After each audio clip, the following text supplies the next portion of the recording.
Hey, yeah, I gotta get back in the groove. Am I bleeding? Did I make my lip bleed? I think I did.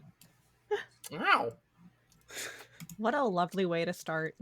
I don't have to leave it in. I'm going to, but I don't have to leave it. You don't have to act like I'm going to start that way. Hello, welcome back to Pen and Sword, an extremely professional, can't you tell, Dungeons and Dragons actual play show.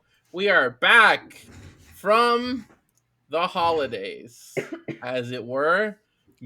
I don't know when this is going live yet, but when you see it, I bet you missed us so much, more even than is reasonable. We're back, our intrepid adventurers. Okay, so let's go over what happened a bit because it has been a long time for all of us. So, a while ago, we gathered up together and visiting Sean Gilmore at Gilmore's Glorious Goods, put in an order. Oh, it did it? That's so funny. I couldn't not react, my bad. Listen, folks, I use a VTT and so often I forget to click and it shuts down. Now my music is gone. It threw off my intro. Anyway, I'll restart it. As I was saying, we stopped by Gilmore's Glorious Goods and placed an order for a box to keep our stuff in so people didn't spy on it. After having passed off the shard of Thordak's soul anchor to Allura Vysoren, who said she'd deal with it, you then went to Gilmore's to try to tuck away the Aormaton core, as well as potentially whatever you hope to find in your next destination, which after having spoken with question, she decided, after having discussed and come to the conclusion that this book that you are looking for from her dreams is liable to be in some ancient ruins from the Age of Arcanum, she said, well, why not start with the closest one? And went and off screen got approval from the Temple of the Mentor back in Marquette to conduct an expedition into the ruins of Shattengrod in the Dwendalian Empire. And then went ahead and got approval for that from the High Curator of the Cobalt Soul in Rexentrum to engage in that operation. And invited you all to come along, which you agreed to do.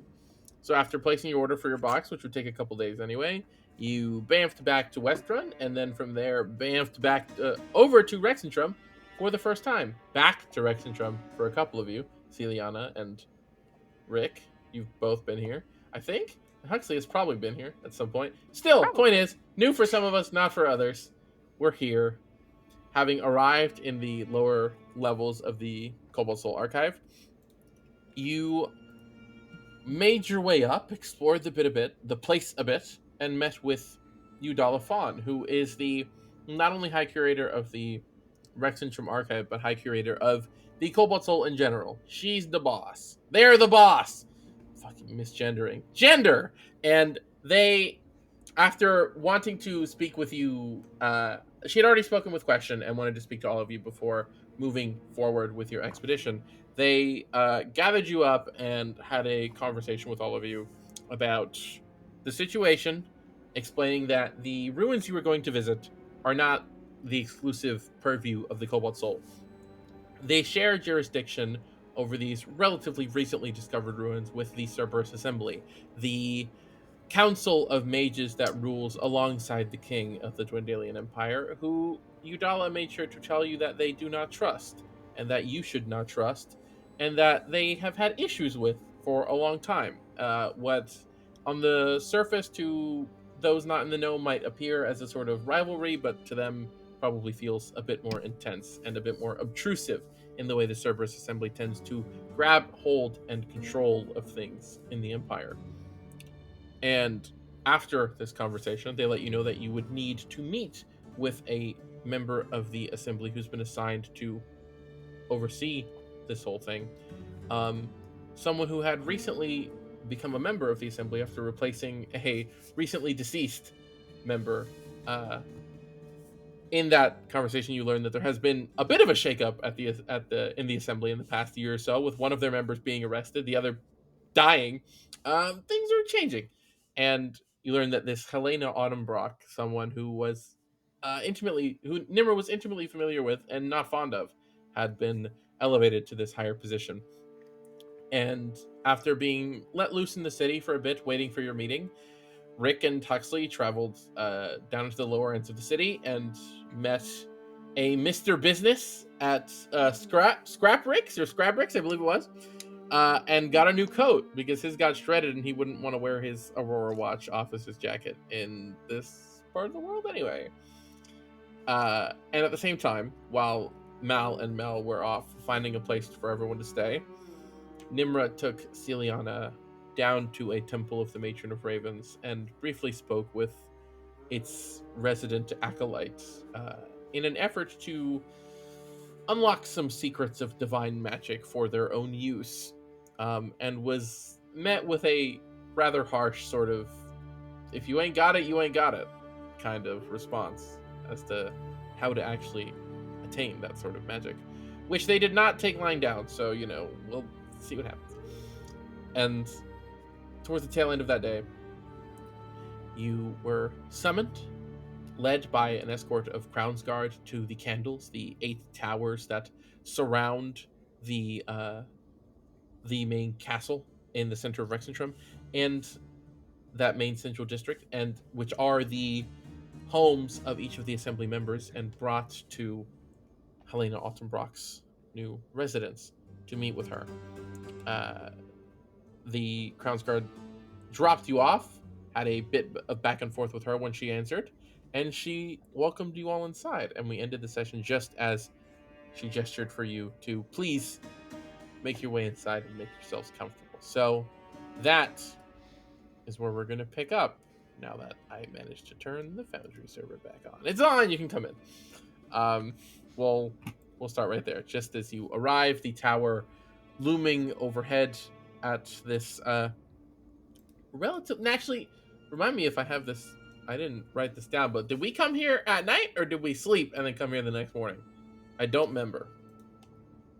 I don't think it matters. We didn't sleep. I think it's still during the day. Okay, so then, yeah, this would be later in the day, just approaching sunset when you arrive. And she sort of speaks in Zemni in a bit of a back and forth there, which, as you'll recall, Celiana and Rick both understand what she's saying, knowing the Zemnian language. She essentially ordered the Crown's Guard to keep close and thanked them for their work and invited you all inside. And sort of stepped back and out of the way and just, feel free to step inside and enter the living room. I'll be with you momentarily. And she retreats further in and leaves the door open, allowing you all to make your way inside as you see fit.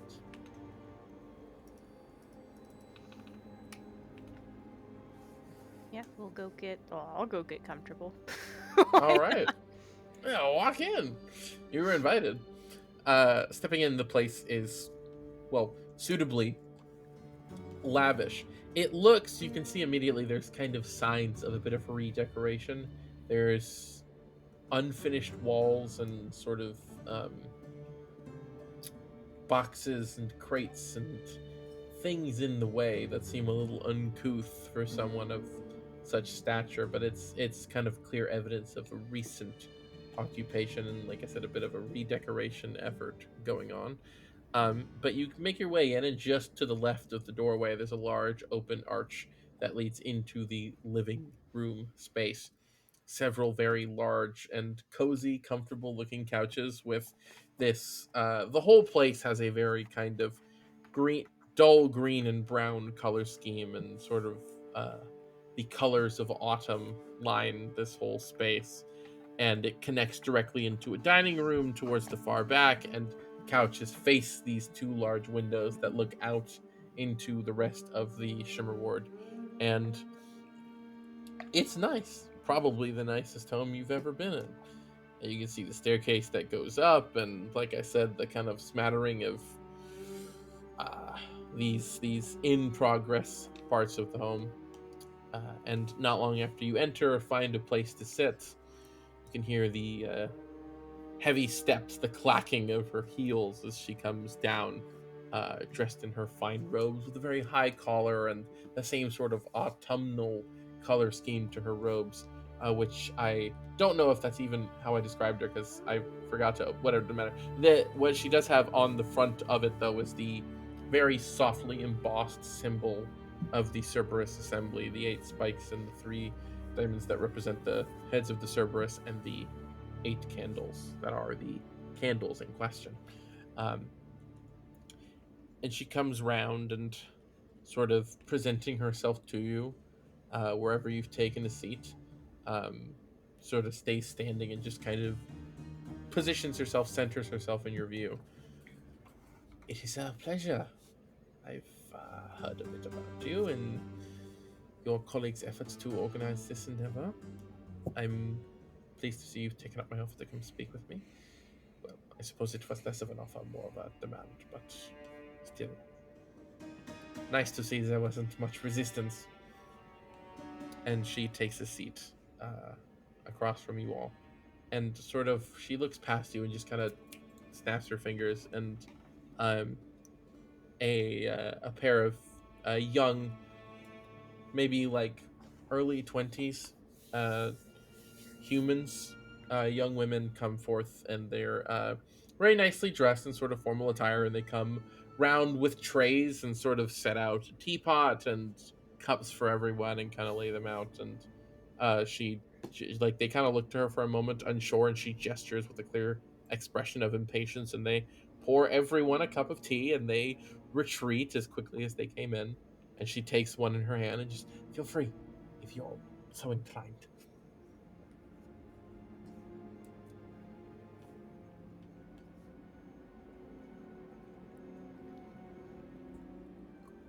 Like how we're all deciding on what we want to do and what we want to say. I know. Like, I can see the gears in everybody's head, including my own, just like turning. Everybody's trying to read this bitch immediately, like, See, my problem is deal? I was trying to remember what exactly our goal is here, and all I wrote Yeah. from last session was "Be careful what you say," and I was like, Yeah. okay, that's helpful. Thanks, past me. For clarity, Oh. this was So- told that you were told this was something you had to do as part Yeah. of the procedure of being allowed to go to Shattengrod. If you had your own plans and you didn't write them down, well, that's different. But you were told you had to be here, so there's presumably something she has to speak to you about also. But Oh, I did also write that there was supposed to be a formal presentation of information, but I don't know if that's something Question did or something we're supposed to do. I thought it was supposed to be questioned because we're not the ones heading this excursion. Yeah, We're- it's her expedition. We're- We're just bodyguards. Yeah. I was about to use the same phrasing. Hey. Our brain cell is connected right now. Shared custody. Mm-hmm. You can have it. I'm not using it well. No, neither am I. I would like to say, can I get a vibe check on her? Can I make a insight to see what are her you trying to suss out? her general countenance towards this group of people? See if she's Sure. Making any stray glances or anything. Sure, make an insight check. Yes. Vibe check. Yeah. Okay. 18 plus 6, 24. Okay. Is Nimra reading her face? So, in looking her over, you do, as she's spoken and taken her seat and sat down, it is not hard to read her presentation as a bit of a power play, though the only real semblance of any kind of crack in her demeanor is just that she acknowledged you were you. It is not hard to recognize a glance of recognition, like her knowing who you are when seeing you, Nimra specifically. But as you've kind of settled in and she's laid this out, she seems, forthright. She's just sort of here to discuss the situation. You don't get any sense of being taken aback by you, being suspicious of you, being questioning of who you are, your character. You don't read that on her expression at all. Interesting.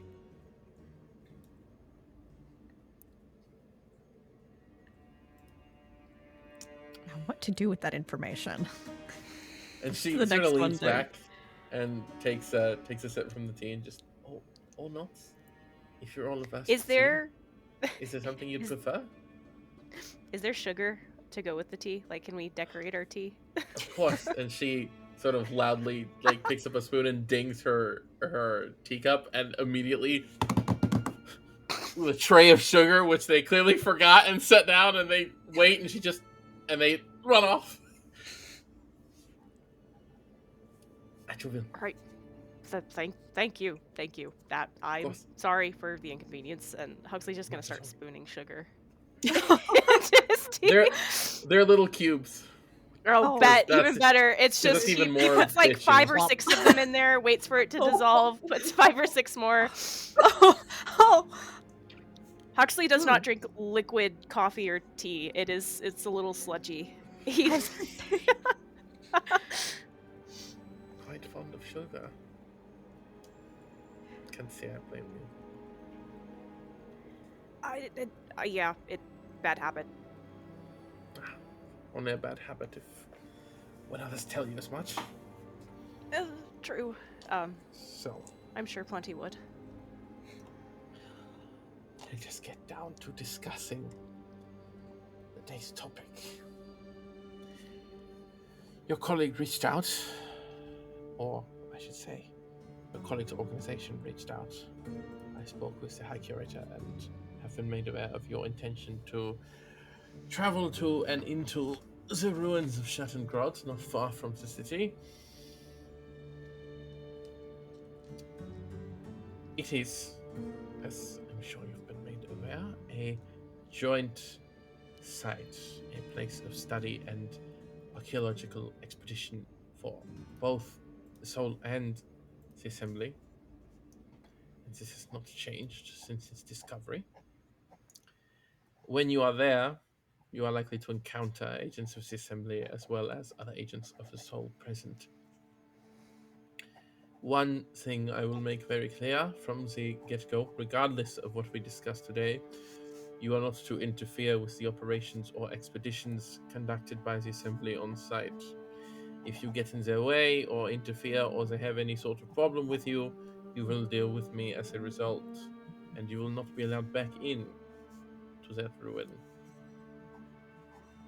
So I'm sure that won't be a problem. Will we require any clarification on what specifically we would be getting in the way of?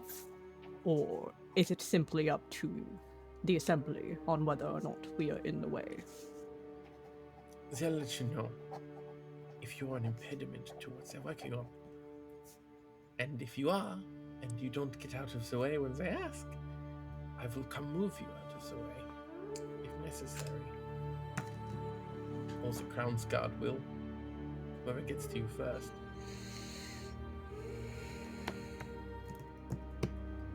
Right, noted. I don't mean to be harsh, but it is a sensitive, not subject, but it is. Well, we tread lightly down there. It is a dangerous place, and we must be very careful with our operations. And in light of recent changes in the Assembly's membership and what has come to light about such things and all of that, well, we're a bit on edge with regards to the activities of various agents of the Empire, and we're a bit overcautious at the moment. I am aware that most of you, or a handful of you, aren't from this part of the world, and those of you that are might not be overly familiar with Dwendalian politics, but suffice to say, things are tense. So I must be a little harsh. That said, indulge your curiosity. What is it you're going down there for? Do we have a question with us? She's not here. She said she would be here. She's not here right now. Oh, Wow. Do we want So above table, do we want to leave it to question to talk about? How much do we want to say? Like, realistically. Do we want to keep it, like, vague and saying, oh, we're going to be exploring on some Cobalt Soul business? I think we could give the premise of questions expedition, because in theory, that's above board. Yeah. Try to explain her and then thesis. let her give specifics when she gets here. Yeah, I like that. So who wants to be the one to say it?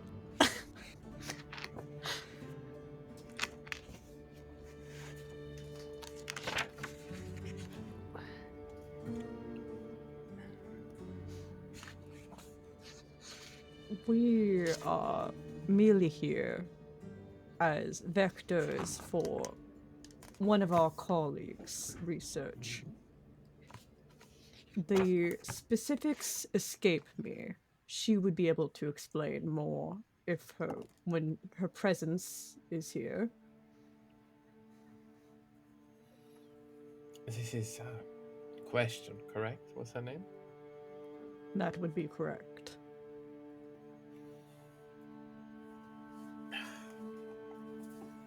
Very well. We can give her some time to arrive. I believe she has prepared a presentation to showcase the full expedition, or whatever she deems is necessary. I understand she is the excitable type, so I would assume as much. I love her so much. I love question. With that in mind, tell me, then, a question you can answer. What interest do you have in assisting this colleague of yours with their research exactly? Not all of you are members of the Soul. You just happen to be along for the ride for whatever this woman is presumably after. Risking your lives in a place as dangerous as this? Why? Why not send more agents of the Soul? Why get involved with outsiders? They are rather famously tight-lipped and restrictive on the information they share with outsiders. Which means working with those outside the Soul must be happening for quite a good reason. Or quite a specific reason.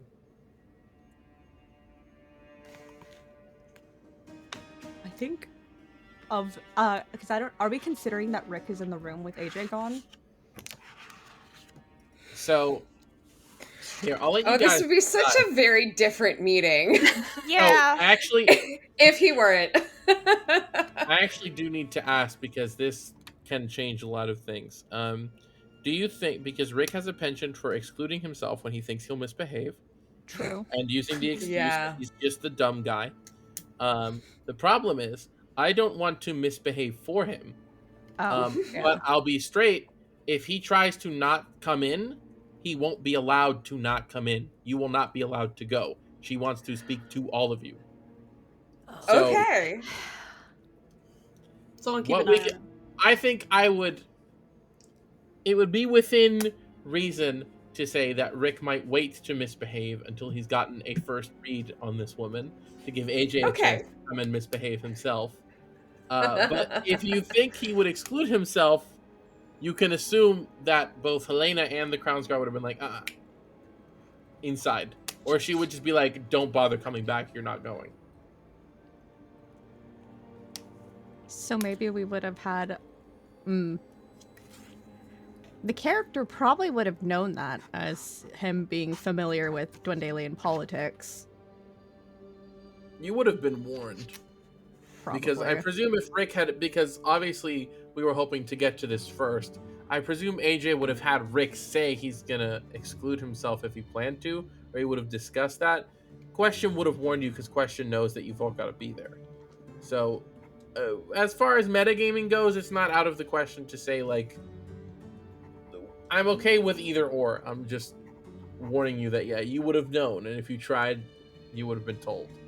So, if we want to explain it, I think, like I said, I don't think it's unreasonable to think Rick would try to suss her out before then coming back and misbehaving later. So, I think that's fair. Yeah, I think he would be here. yeah, mostly because I really don't want to do that for him because he talks so out of pocket so often. I don't want to do that for him. Yeah. I know God, too you're not much wrong. to be out of pocket. We for could him, always- so. We could have always say that we had a conversation before she entered the Mhm. room of, hey, Rick, Shut up. we'll take Yeah. we'll take the lead for Do this one. not Thank screw you. this up for us. We could say above table that maybe would been the explanation because I'm asking if he was in the room for this because that would pretty dramatically shift some of the responses to this because out of the 5 of us, 3 of us are Cobalt Soul. If Rick was not in the room, only 1 non-soul member would have been there. Melancholy's there. Oh, okay. Yep, Mhm. she's just been quiet. Okay, so 2 non-soul members. Rick, for his part, I'll say he's misbehaving by refusing to sit. He's just standing by the couch. Nice. He won't Good. sit down. I do Eating also want to. cheese. I do also want to say that Nimra's been using Mage Hand to drink the tea as a show of magical prowess and has been writing this whole time. As soon as you did, she's also doing so. Oh, She's doing it as well. Oh. I have been Yeah. I have been Oh, also that's trying so hard. Delightful. I'm very tempted for Nimra to also just continue upping this and cast Unseen Servant. Please do, please. This is a nerd off, and I live for it. Just in the background while they're doing this, Nimra is just going to be using the Mage Hand to drink. And then also casting Unseen Servant in the back, like, oh. Okay. And what's I'm the very- unseen servant doing? I'm not going to cast it. I'm very tempted to. Okay, gotcha. In the same Okay. way that I've been very tempted to call her Professor Autumnbrock. Oh, sorry. This whole time. I've been very, very tempted. Yeesh. This is Very fun. tempted. I'm not doing it. I have restraint. I have restraint, and Nimra would have more restraint. Maybe. They are very awkward. Okay. So do we want to go with the guards option I mean, to yeah, that's explain mean- away everybody? Because one of you is at least bare minimum a guard. 2 of you, actually. Rick is Actually, Huckley Rick's guard. my bodyguard. Yeah. Yeah, to be honest, Seal was gonna speak up, so Ooh. Okay. Go. You're good. in case it's not obvious, going into such a dangerous location is not the smartest thing for this group to do without a little bit of help.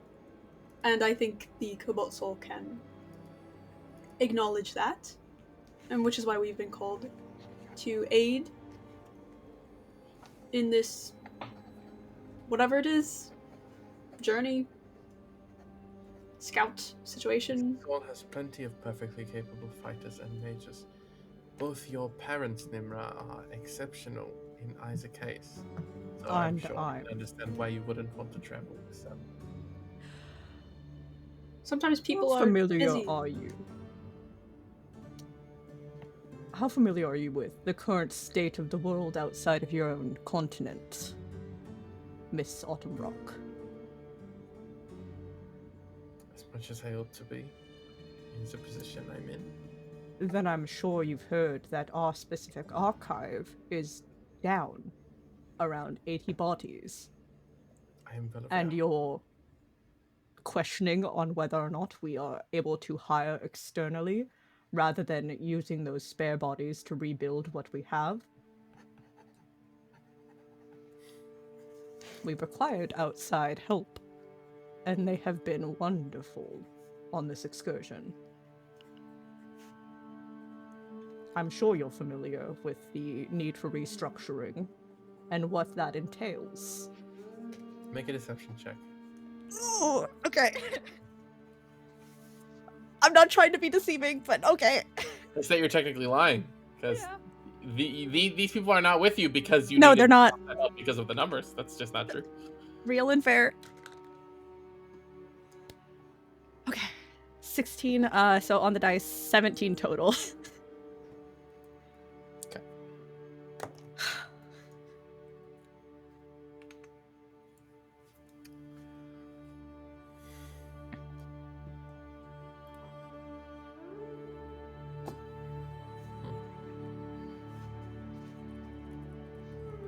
Says they can spare 2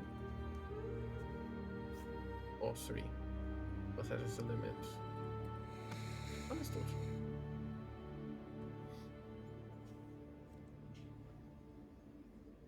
So I am to understand that there is no personal investment from any of you other than helping a colleague with her research.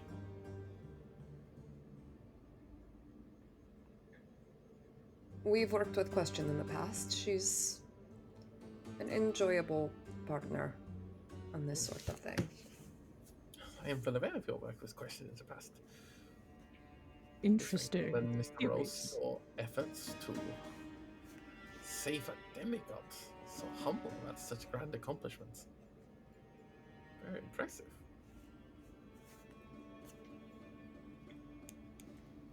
And she sort of sits back and brings the mage hand up again and drinks from it. Just, how long do you plan to stay in the city, in town, outside of your expedition? Whether that's now or when you get back. Is it a come and go, or are you sticking around for us business? Up table, we're coming and going, right? We're not planning on staying here for long. Not unless something Yeah. happens. Our plans are always up in the air.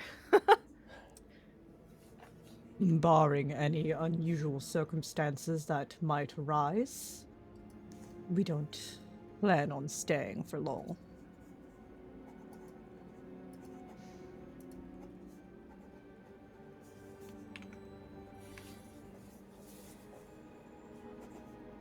Interesting. Indulge another curious question for you two. Do you consider yourselves friends with this Alexian fellow? Or was it simply a sort of, we saved your life, now on your way sort of deal?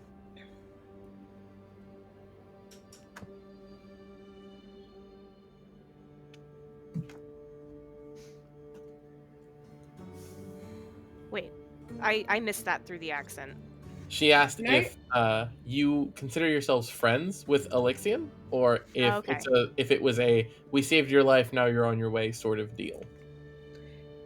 Can I intuit what she's really asking, or like what she wants out of this question? Insight check. Rolls, rolls, rolls, rolls. So, insight check. Insight check. Insight check. 17.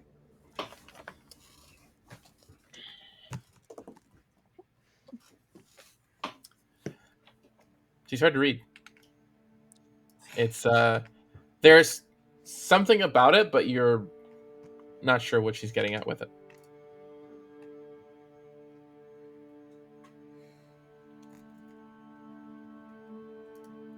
I mean, how do you define friendship? I know different people consider friendship to be different things. Would We you don't live consider together. him a friend by your own standards of what friendship means?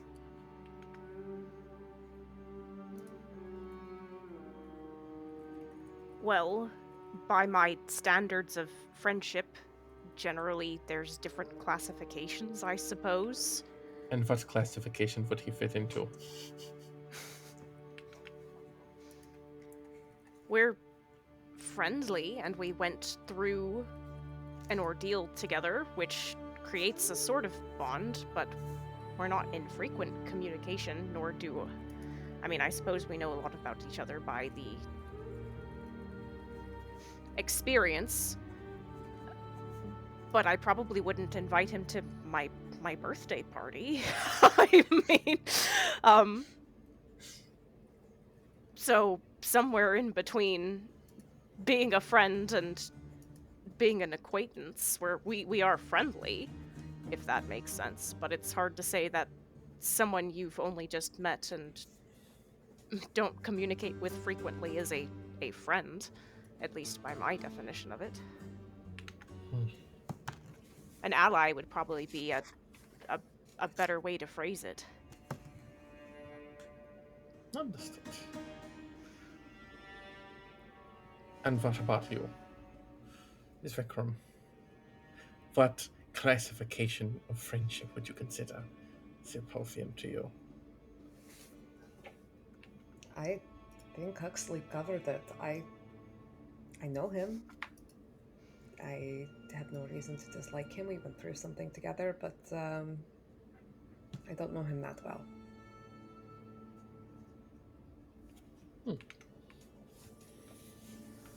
And there's no academic interest or simple curiosity in following up on the man you nearly died to save, to redeem, after the fact? We parted on amicable terms. He had a clear interest in exploring the world and catching up. And who am I to interfere with that journey? I mean, we have been in contact since he left, but I'm not his mother. I'm not going to ask him if he's brushing his teeth and eating dinner every night. But we had our own worlds to return to. Of course, such is understandable. So, you're not staying in town. You won't be attending his talks in a couple of weeks' time. Here in the city, if you are even aware of it. nope, I wasn't aware. I heard he... Where were we before? That he was it Marquette? That he had visited a while ago? I heard he was going around doing that. Alright. A simple question. Just wondering. Fair enough.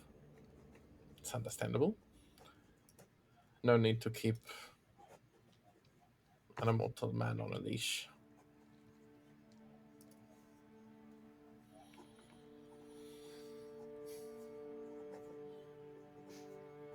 And Archivist, what is it you think of your colleague's research, her series, this idea of hers that she's presenting? Do you think there's merit in it? What a question to posit. I don't believe we would be here if not. I believe your question answers itself. Does it? So you said you have no personal investment in this, you're simply bodyguards. Helping because the soul is light on bodies. But you do care about the research. You are invested in it. You just said you wouldn't be here if you weren't invested in it, which is my curiosity. If you are so far removed as to be nothing but replaceable bodies to allow the soul the chance to recover back where you're from, why not? Because I would think that your home, where you have spent the last several decades working and building up your life and your academic repertoire, it would be important for you to be there for its recovery. But clearly something takes precedence here. You must have some sort of deep investment in this research. Because everyone you know was at the reserve. Well, question is a colleague. Yes, you would love to help a friend. I'm sure you're friends through work, at least. But personally, if my workplace, where everyone I knew and worked with for 60, 70 years, saw 60-something people killed by an armada of devils, come in the middle of the night with no warning or question, I would not run off across the continent to help a friend go digging in the dirt in a different country. That would not be my priority. Of course, I know you are a bit aloof with the people who might think you are their friend. I don't know if you share the same classification, but it was just a curiosity. And as you said, you are invested despite saying otherwise moments earlier. So you indulge did me. know. Fascinating. I said I knew. I told you. And I yet was you still aware. asked. I'm covering Fascinating. bases. Of course. When did we imply that we were not here for question? We said that our bodyguards were spare bodies from the soul.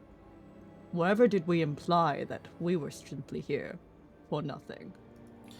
You made that assumption. Your investment in this endeavor.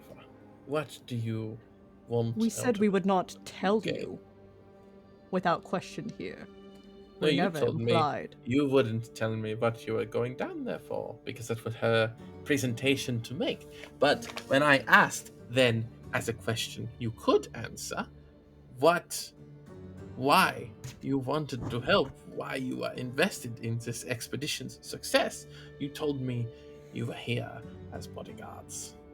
And when I asked why the soul couldn't provide their own bodyguards to their own members because they are often resistant to working with outsiders, you said that they were light on bodies, helping to recover back home.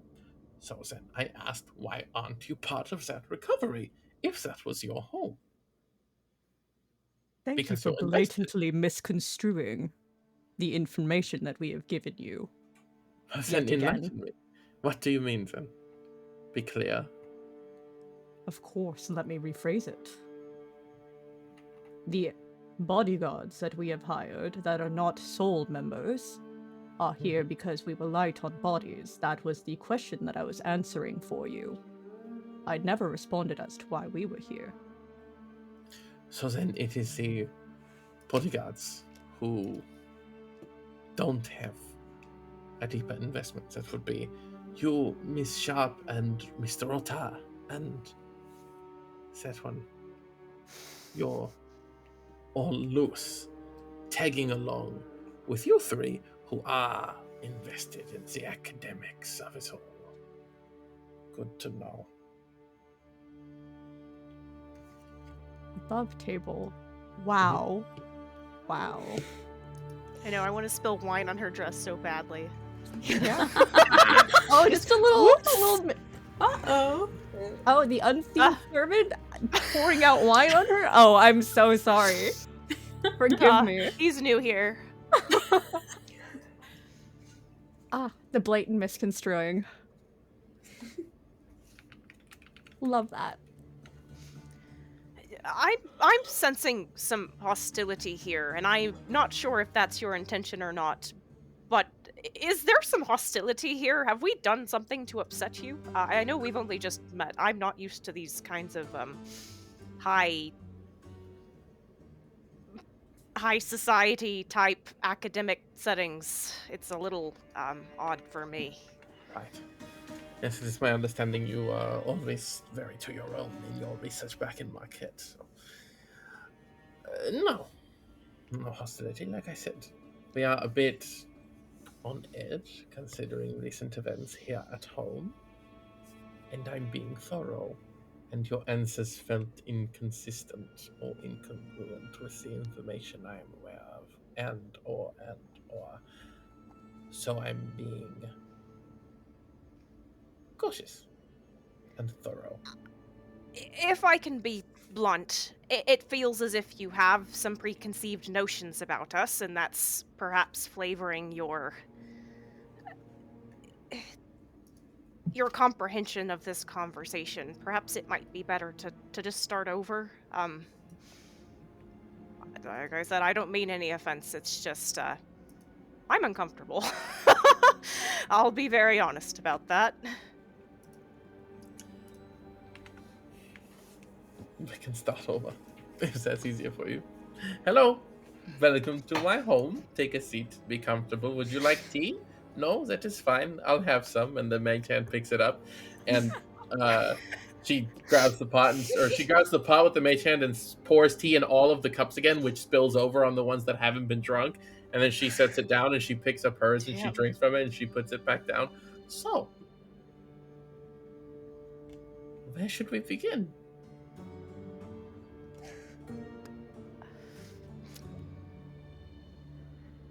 I'm a little bit more uncomfortable now. To be honest. How you long call has us it here? been since Question was supposed to have been here?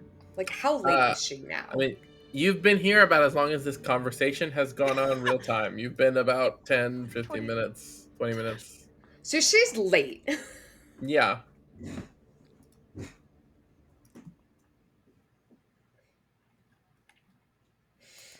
Cool.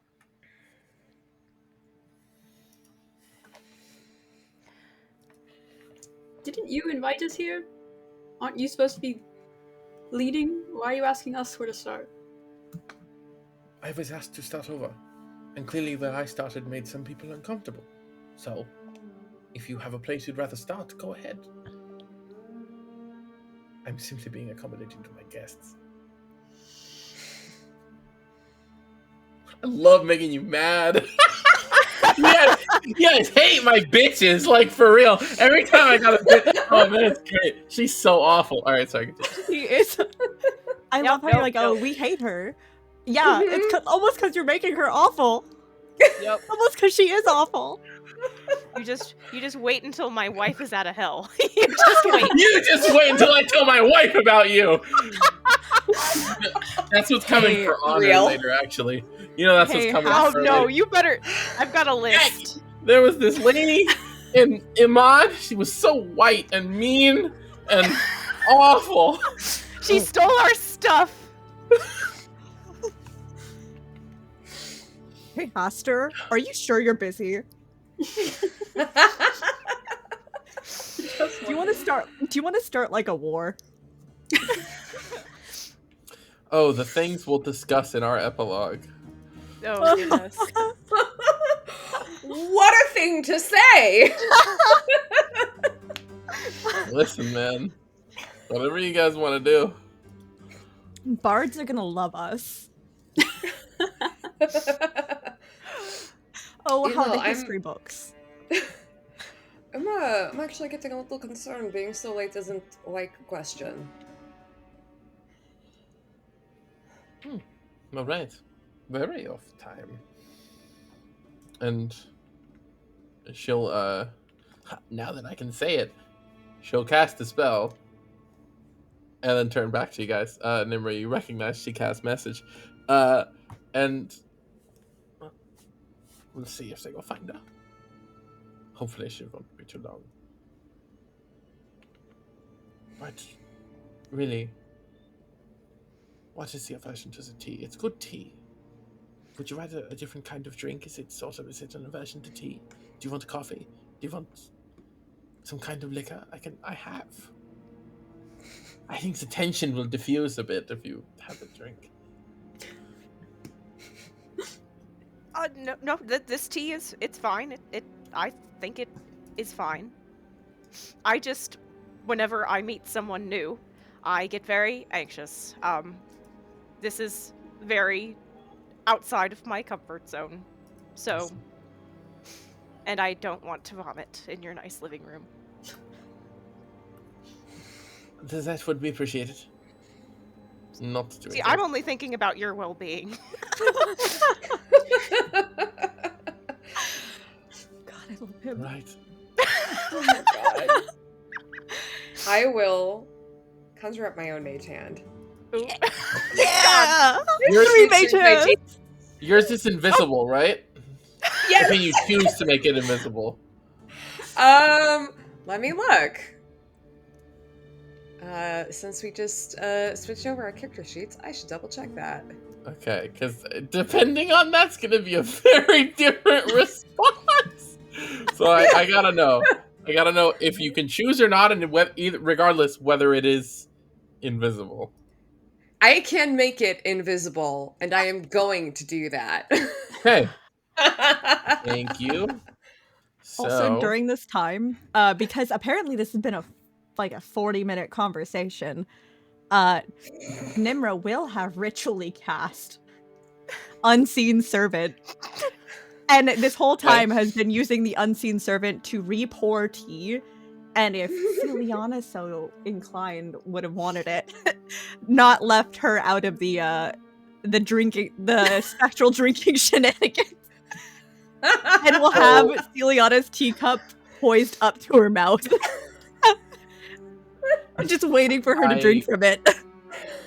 I'll ask, how does it look what is the ritual you conduct? How do you actually do that? So, at least to my knowledge, the ritual casting is just so that way it doesn't use the spell book.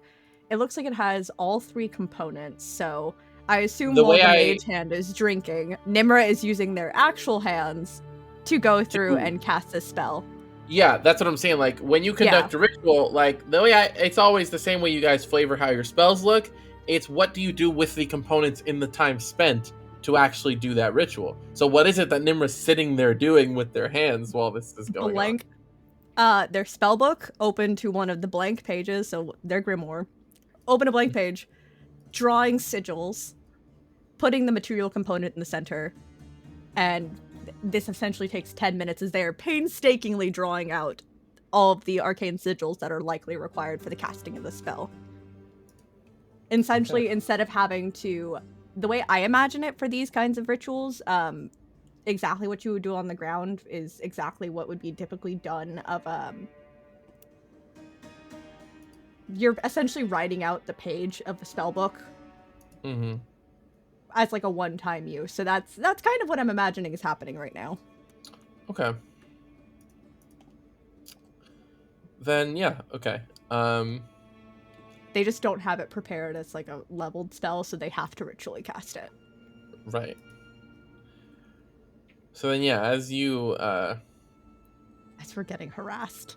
You do this, and Mal, when you summon your mage hand and use it invisibly and bring the tea up to you, she the mage hand sort of disappears and like snakes back into her hand, and she will wizard off. She sort of now mutters in a brief little incantation, and she'll just well, since nobody's using these, all of the teacups that are not drank from will float.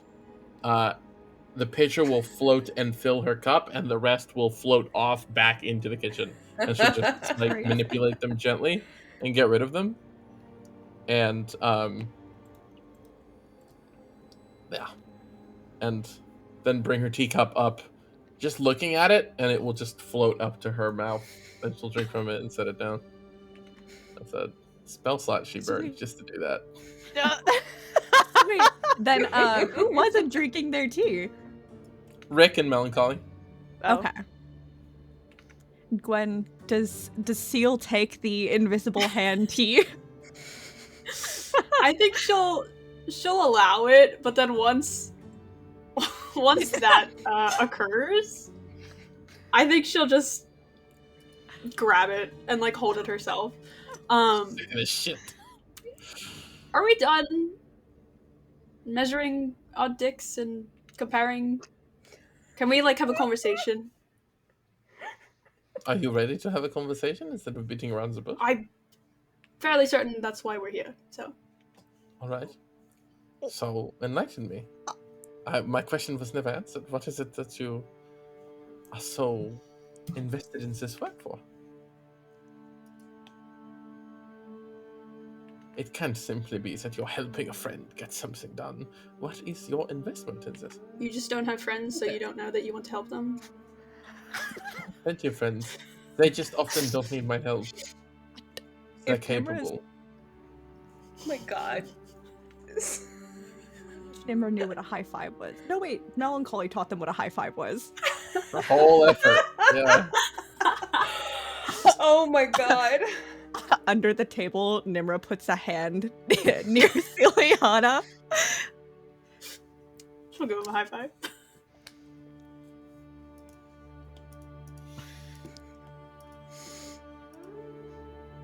I mean, if you want a direct answer, I would.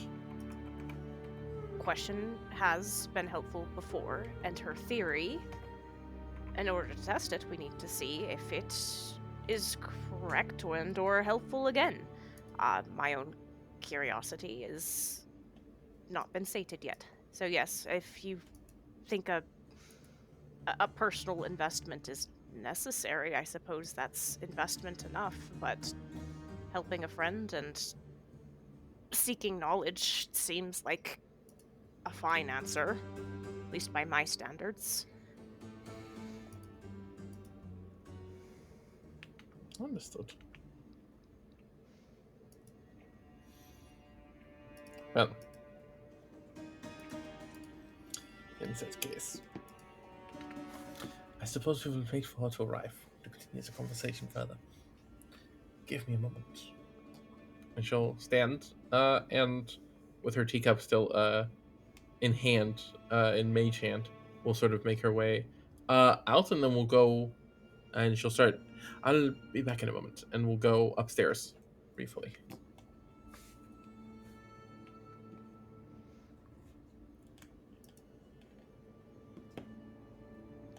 I see. That was definitely hostile.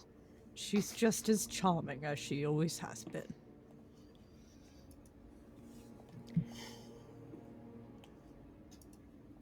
I'm How very do you- sorry, Nimra. You know this person. Before my time at the Soul, I was a professor of conjuration at the Alabaster Lyceum. When I was much younger, in my 40s.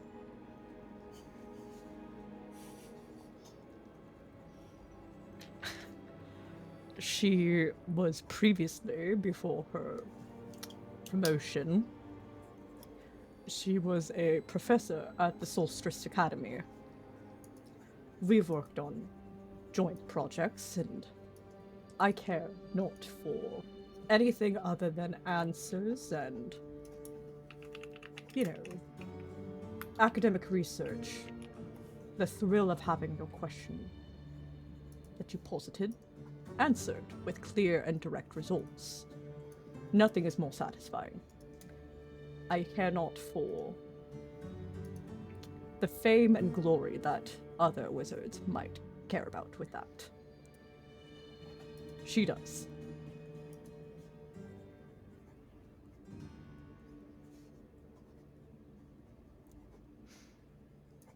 Our outlooks on many things do not align more often than not. Yeah, she kind of just seems like a giant bitch. It's not the phrasing I would have used. It's not incorrect. Nimra says under their breath. I have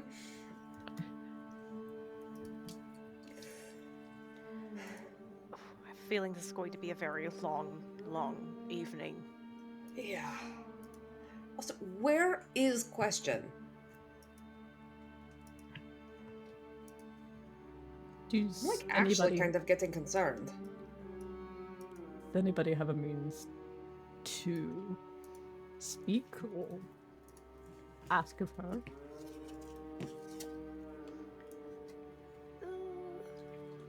We have a lot of sending stones, but I don't think any of them are to Question.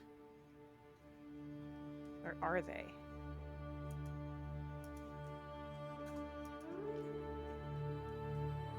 Not the ones I have. Miss Melancholy, do you still have access to spells you were able to use previously?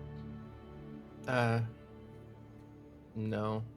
I have a couple of loose ones, but I can't reach out to her like that.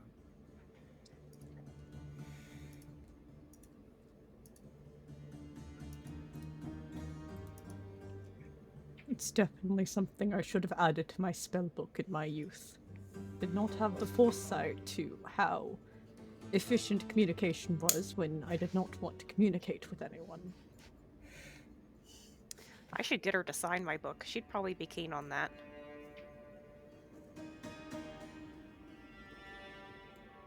Should the need arise. Should we look for her? You're more familiar with her than I am. Is this out of character? Is this out of character? For question? Yeah. I mean, you've never really been in a situation where you've been able to measure her Yeah. timeliness, but based on how she's behaved, you'd presume she'd probably be pretty punctual about being here. Yeah, okay. I mean, this is the meeting that gets her research trip. I don't know why she wouldn't be on time.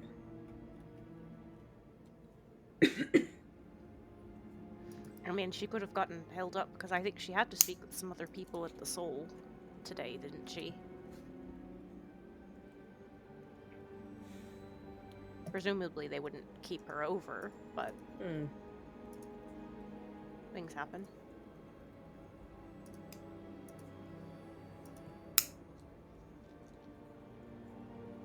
Unless, if you say that she's punctual, maybe she was already here. And this is a test of some sort from this person. Wouldn't put it past her.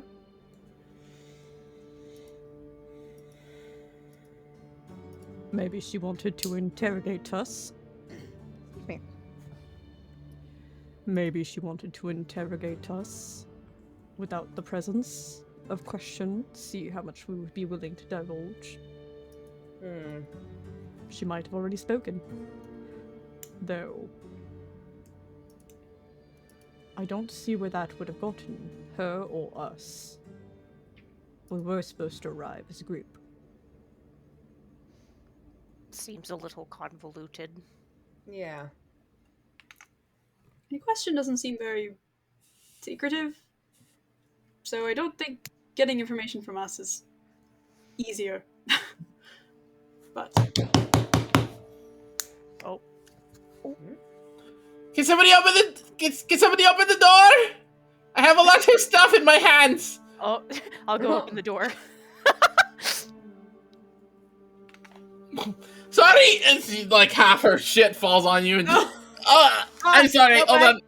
Hello. I can help you. It's fine. Hi. I've got arms. I'm sorry, I'm really late. I had a lot of stuff to get together. Okay, all right. And she helps scoop up a bunch of papers, and she's carrying like one of those easel stands under her arm, and like she's got all this stuff together.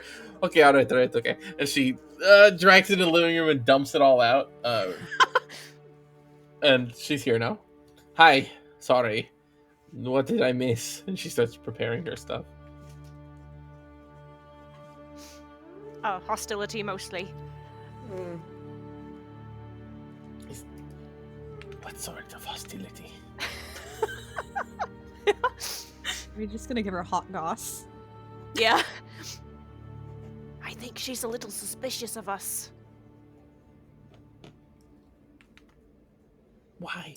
What did you say? Oh, we didn't say. Apparently they've had some drama going down in their own department, and that extends to us. They were really interested in our relationship with you and our relationship with Alexian and our motivations for being here.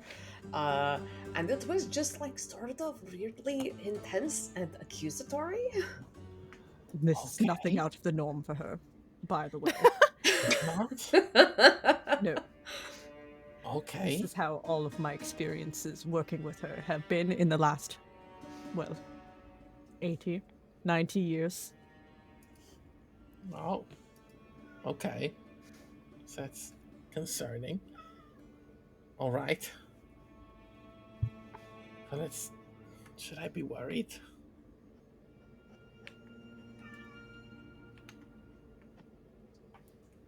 Question, you should be fine. Okay, if you say so. Oh, it's Boo. Boo is crying. I see his feet underneath the door, begging to be let in. Oh, little guy.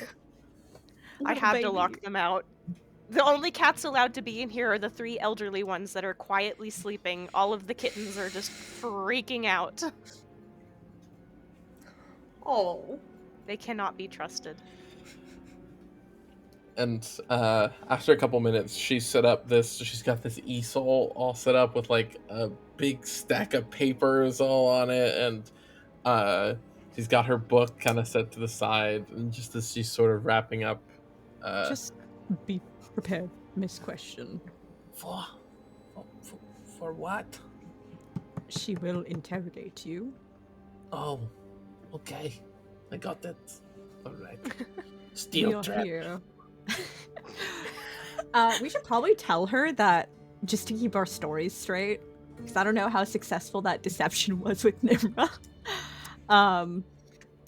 We should probably tell her that Seal, Mel, and Rick are there as bodyguards, and we are here to support her Yeah. on soul business. Yeah? Yeah.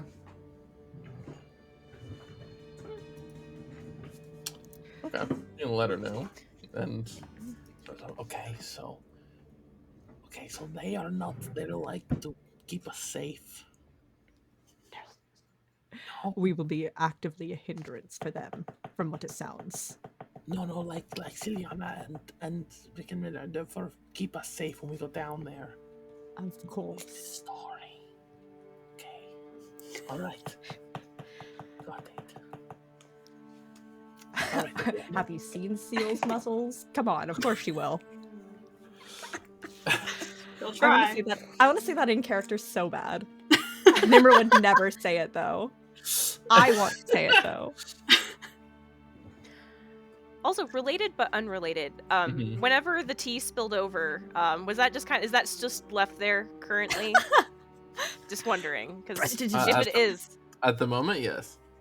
I'm not going to prestidigitation it. Huxley seems like the type of guy to just collect paper napkins, like wherever you go. It's just gonna take napkins and soak up the tea and leave the table covered in tea drippy soaked napkins.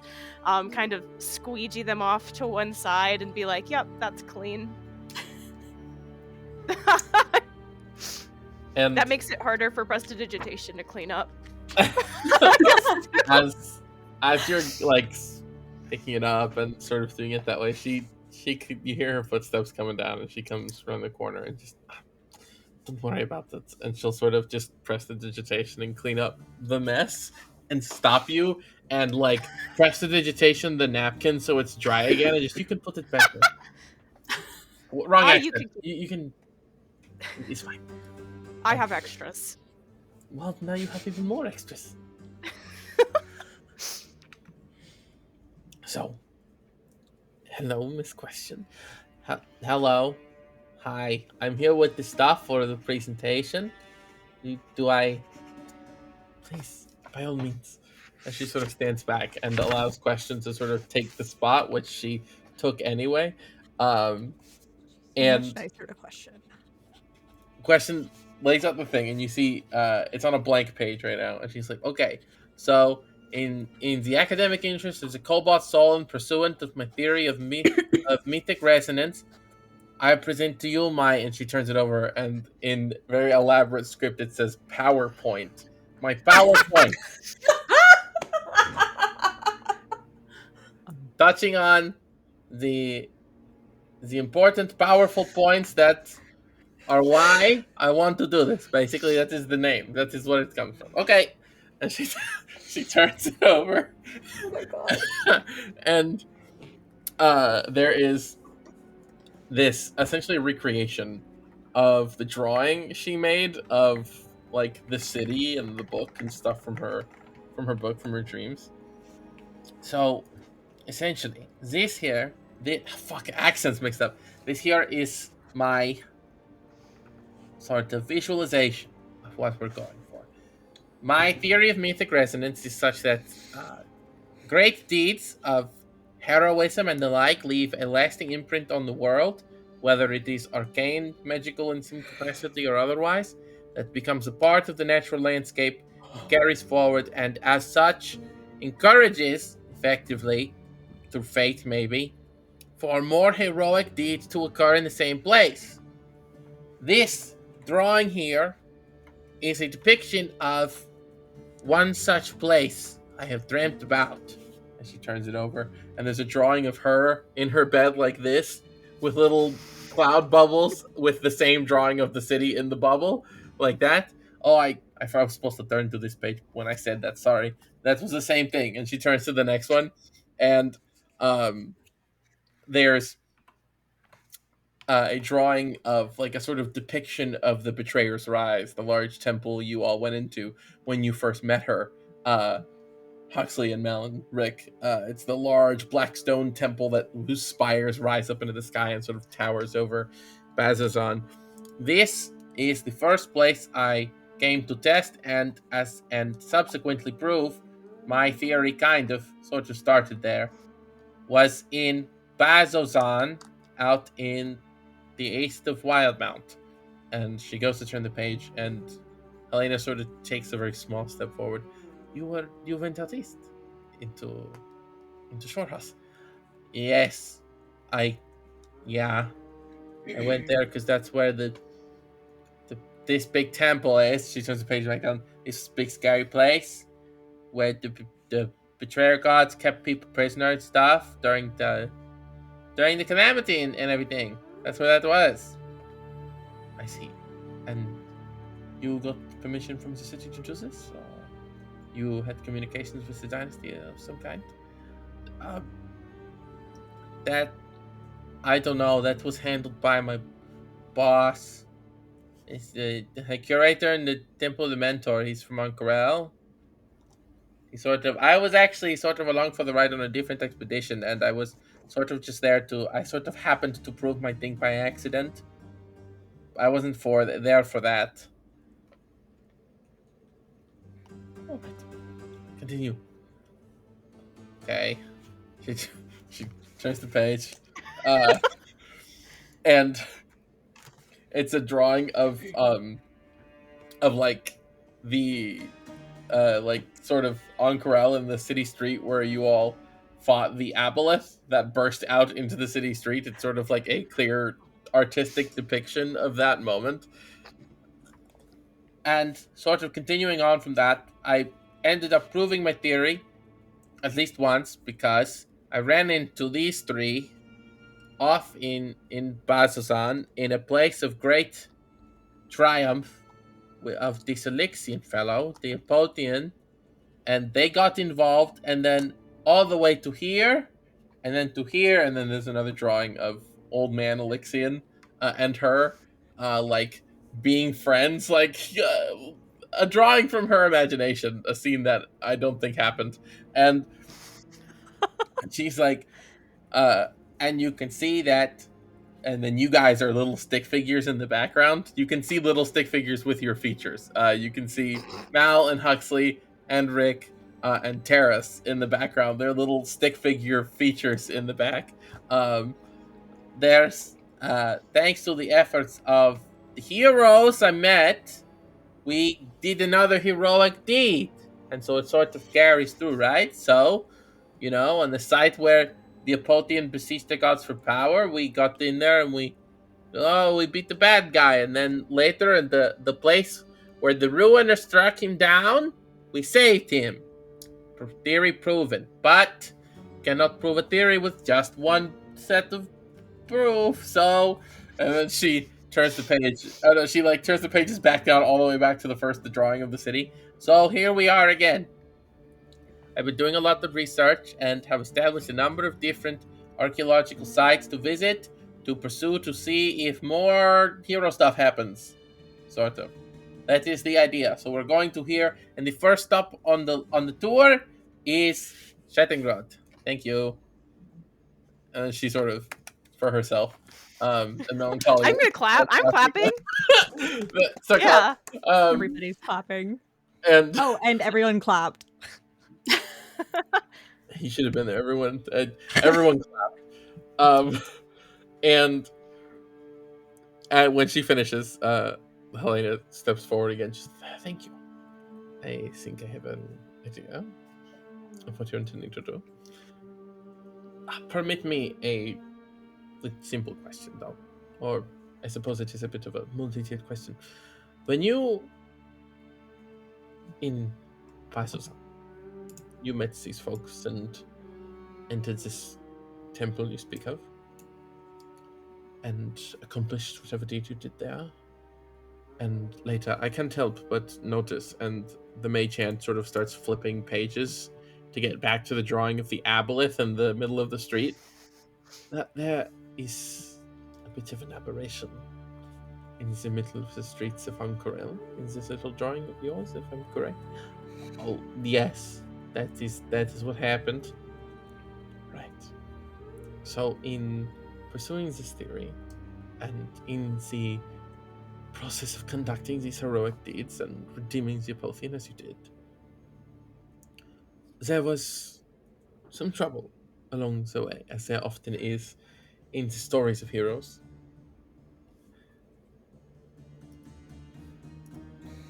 And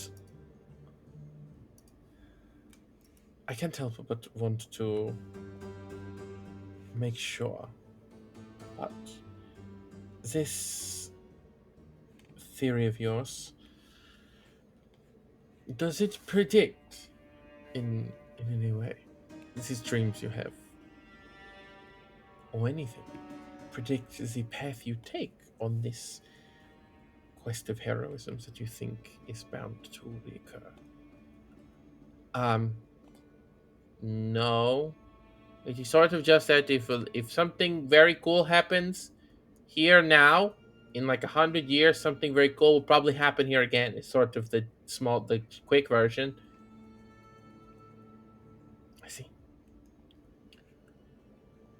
So there should be a level of concern that if you all delve into this place in pursuit of this academic interest in repeated acts of heroism, that there could be some spillover, some collateral damage. And the mage hand sort of like gestures to the aboleth in the street. You can imagine it must be inquisitive. The ruins are not far from a nearby village, and that village is not far from Rexentrum. And the ruins are also not far from the village of Pride's Call. There are people nearby that could face danger if you have more creatures and the like coming up to the surface, literally or figuratively. Should I be concerned? I don't think so. The theory isn't that every 100 years a big monster will come out of the ground in the same place. That's not what it is. That's kind of a stupid theory, actually. It's not what it would be. Also, to be honest, from those drawings there's like before 5 of them. 4 with 5 aggressive question. Now there's like 7 of us. Yes. So you think you are more prepared and capable to face any threat you might encounter, is what you're getting at. Less risk than before, at least, of a repeat of an incident such as that. I guess so. I just don't think you should focus. You're focusing on the drawing of the. That was just for fun, really. That was just like, wow, that was crazy. But that doesn't mean that I think it's not going to happen every time. All right. Fair. And then indulge me one more question. How do you seek to... What is it you seek to or expect to encounter or find in this place that would help you prove this theory? Proof of this theory would, it stands to reason, be that another act of heroism occurs in this place. You're going down there to see if some act of heroism has occurred and see if another one happens now. Something along those lines. So what do you expect to happen? I don't know. You can't really predict that stuff. It just sort of happens. So proving your theory is an entire shot in the dark everywhere you go. You're just sort of using it to waste the resources of the Cobalt Soul on free vacations until something happens to occur again.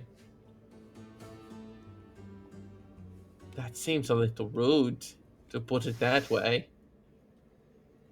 I'm not really a vacation kind of person. I actually love to stay in my house and draw and read books and stuff.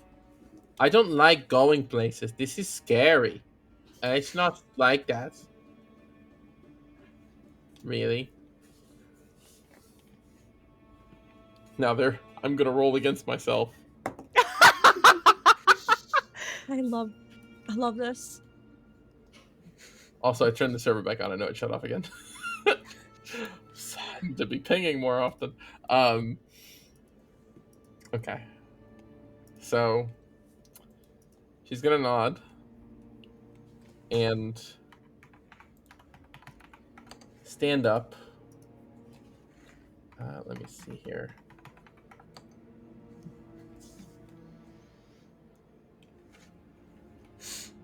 Gotta check one thing before I do this. So she'll stand and she will now that I actually have it here, thank you. Gotcha. Okay.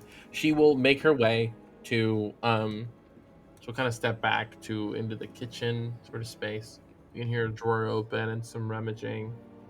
And she comes back around and she takes a seat.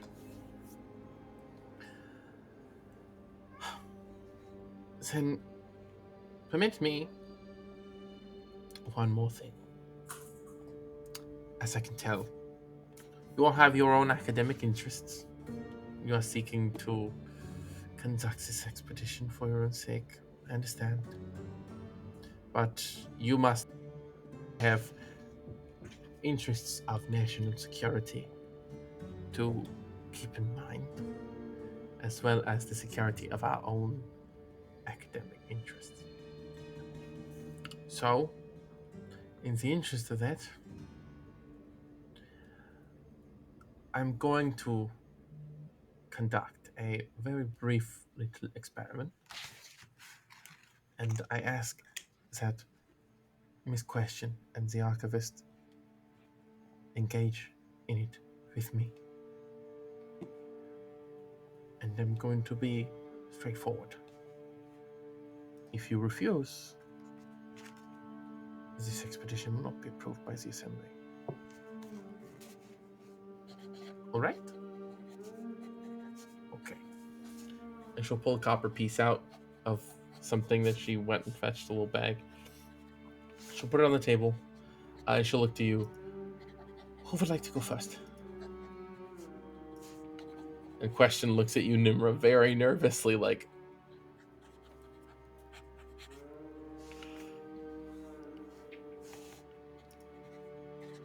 Sure. I can go first. all right. Seal's extremely on guard right now. I'm going to cast a spell and ask you a couple questions. And you're going to answer them. And if I sense you resist the spell, all being dishonest, I won't bother with Question. And you will leave my home, and you will not be going to Shattengrod. Just to keep things succinct and out in the open.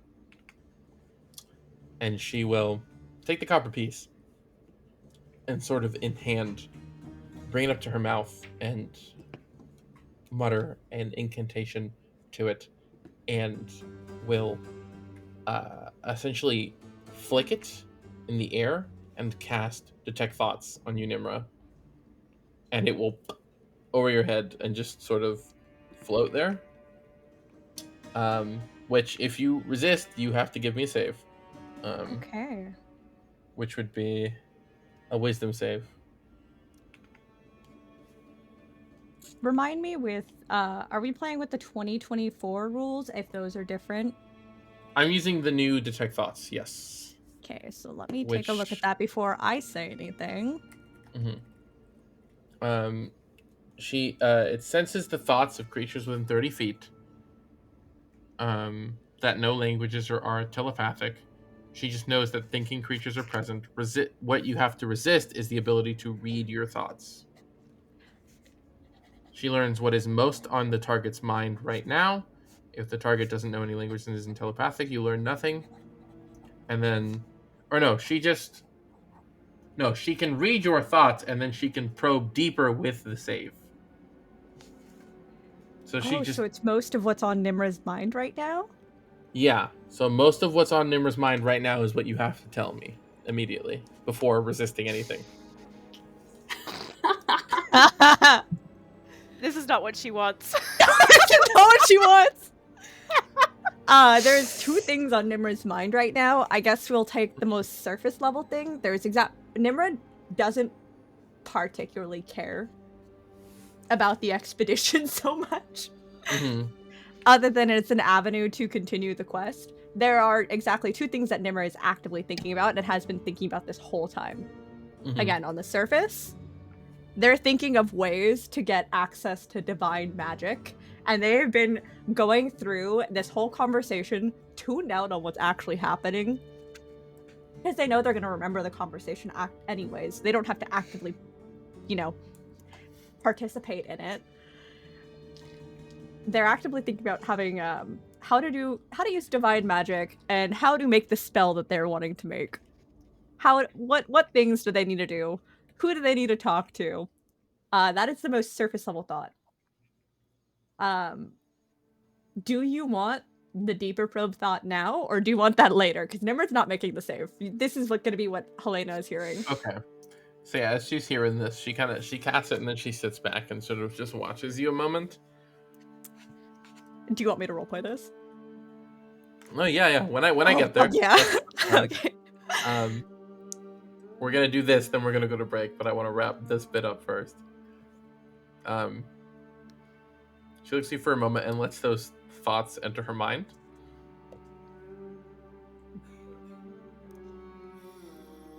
Now what would I call this spell should I create it? Nimra's soul summoning? How much divine power do I need to tap into? Do I have to start praying? Is there a means to where I can start? Maybe if I watch Mal perform some magic, perhaps they might be able to show me exactly how they channel the divine magic, and I might be able to circumvent that and use that with my arcane experience. Maybe I can reduce this to some sigils. I wonder if they know how to speak with the dead. Archivist.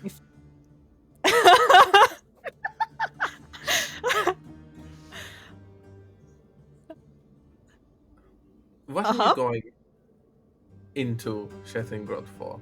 What are you looking for? And then she probes. So, your thoughts. What do you think of when she asked that question? I want to say this so bad because there is a tie to this.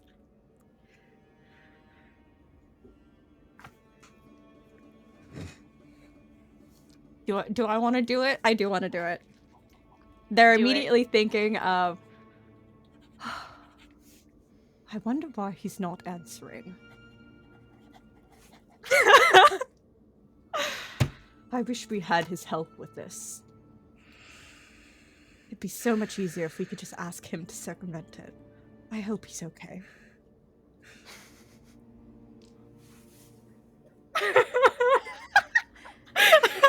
Oh my god!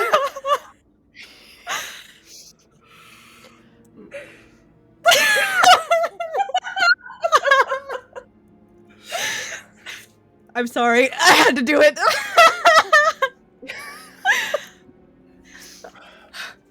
That was my first immediate thought, by the way, for what she would be probing into. It's like, who is he? This includes images, by the way. If you have an image in your mind as much as actual thoughts. Nimra would know this, right? I'm sure Nimra probably recognizes the spell. Do you have the spell in your spellbook? Do you know it? No. Then make an Arcana check. I'm fairly confident this will be okay with the 2024 rules, but we'll see. You have I expertise roll- in that, I'm guessing? Yeah. I can do math in my head, I swear. 32. God damn! That's crazy! Alright, yeah. Eight You know, dice, you by know the way. You know it's detect thoughts. You know she's probed into your thoughts and she can hear your thoughts and see mental images that you are picturing. It pulls up the date night version of him while they're in that restaurant. So what she would see is what looks like a tiefling man in very, very gaudy, opulent clothes. Very My tasteful rich still. boyfriend.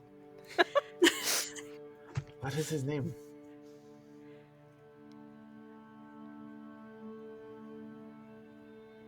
I don't think she would recognize that, so Nimra would say Haster.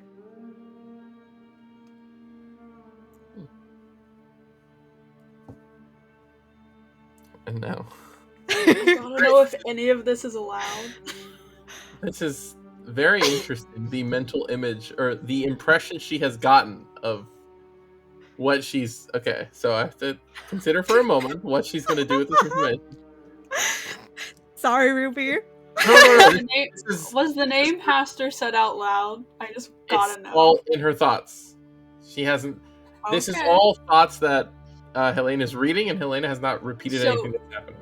You would have. She hasn't said. Did she say what's his name or any of that, or that's all mental? Yes, she's saying that because she's essentially saying this to change her thoughts and see what comes up when she asks. Great, cool. That's all I wanted to know. So yeah, you would have heard like, what do you want to go down there for? Who is he? What's his name? What's the order of questions? So take with that what you will.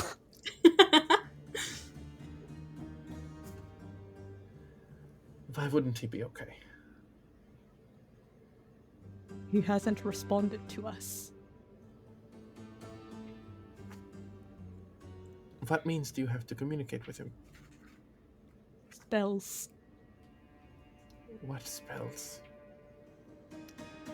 Enchanted book. And he is missing?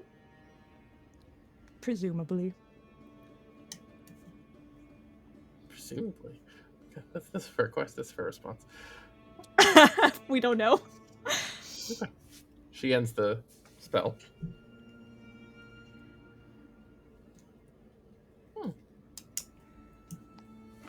All right. This question. She does the same thing. She'll probably get And a she lot sits more down- from question. Okay. I'm ready. Or a lot less. And you see her stare at her the same way. What is it you're going into Shattengrod for?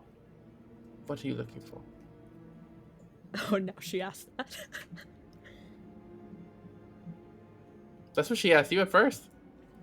Oh, The Nimmer's first just thing an she asked you. asshole. Nimmer's just kind of a dick, I guess.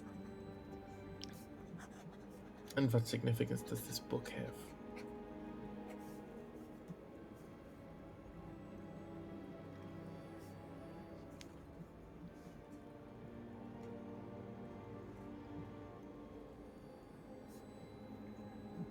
And these are connected.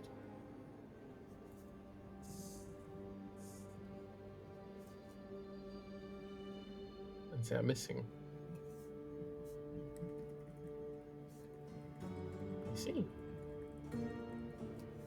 And the aims of this endeavor are what exactly?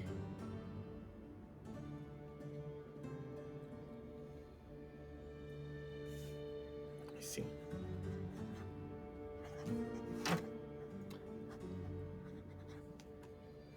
Is she gonna burn a slot for that? Probably. What slot is that?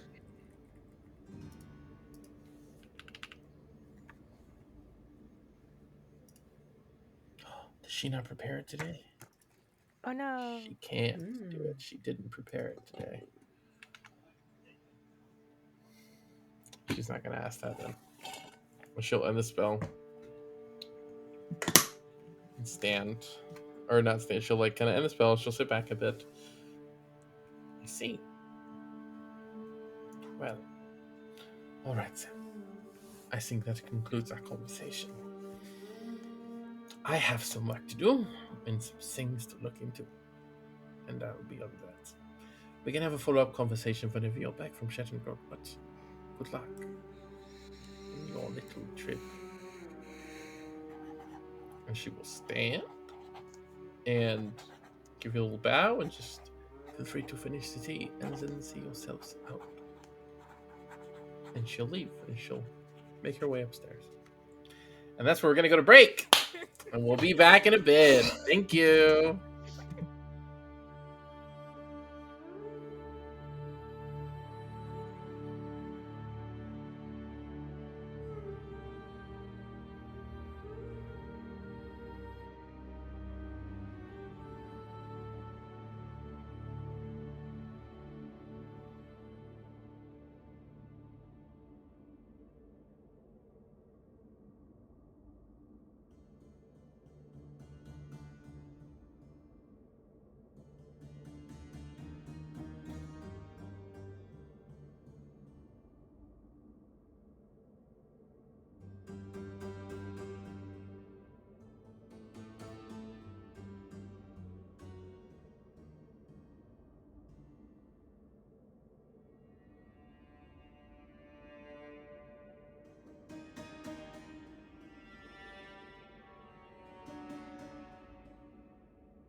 Hello, we're back. Thank you. Welcome back. Hi.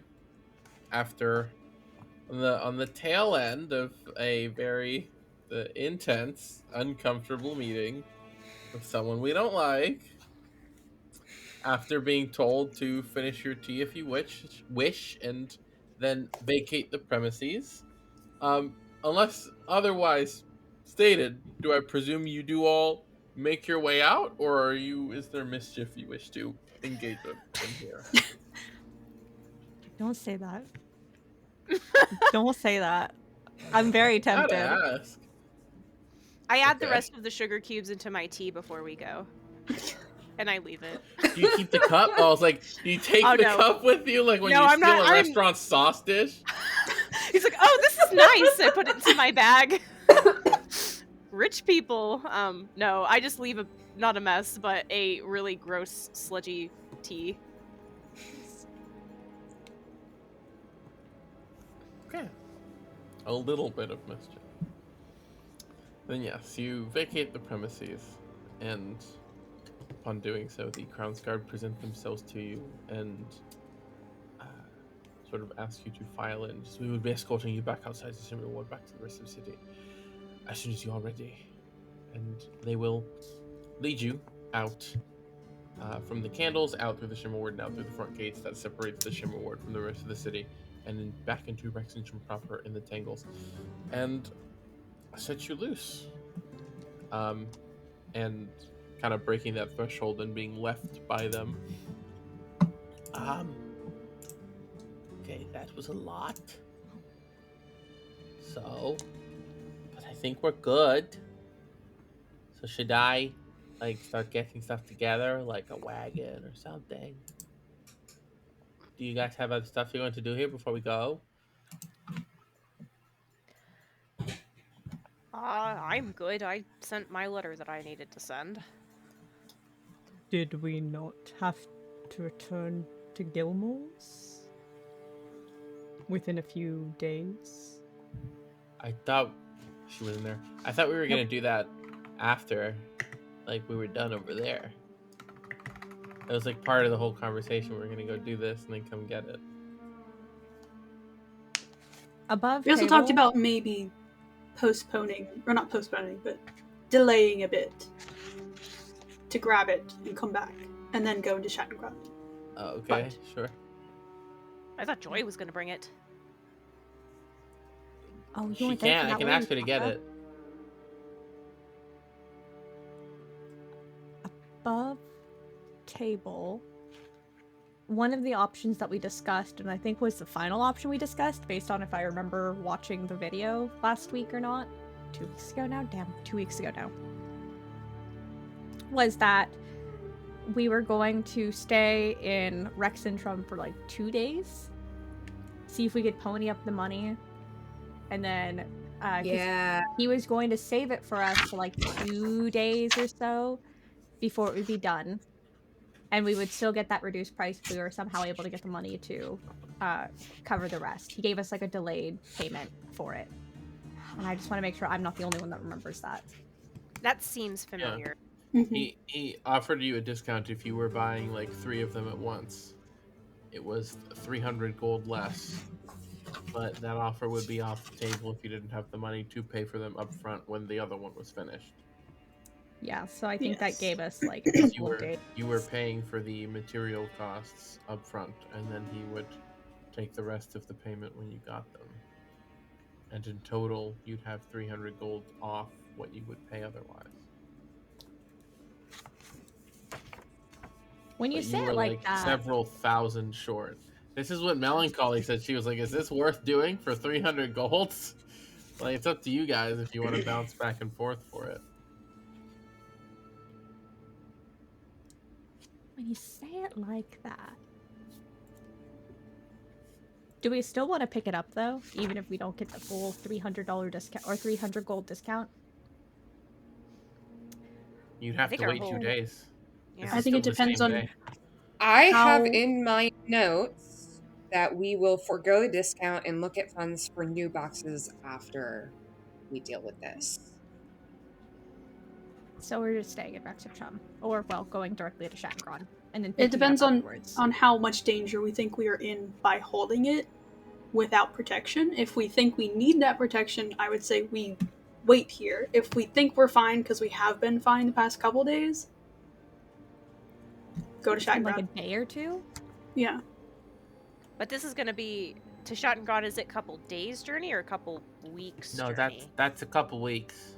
3 weeks. It's like Okay. 3 weeks. The DM will confirm in a moment. It's like 3 weeks. As we would theoretically be going, if at least traveling there and back without, Haster popping up. Like, what, six weeks without it? I mean, I guess we could teleport back, but If you have Haster, by the time you get out, he can teleport you back. But even getting there, you have no you have no guarantee that he's ever been there. You don't know if he could get you there or not. yeah.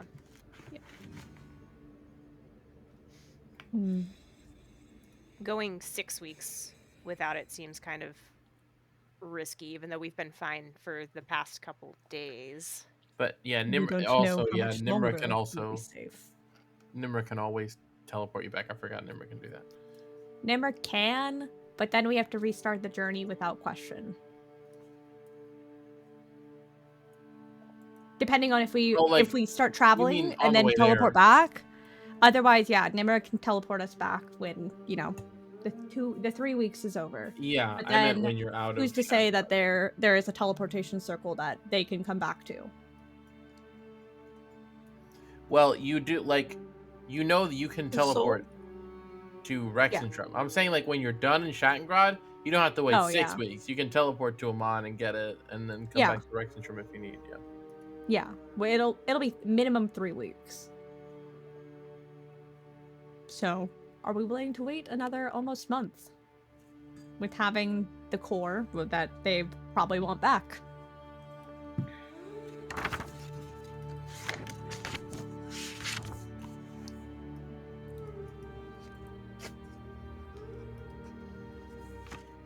How comfy are we?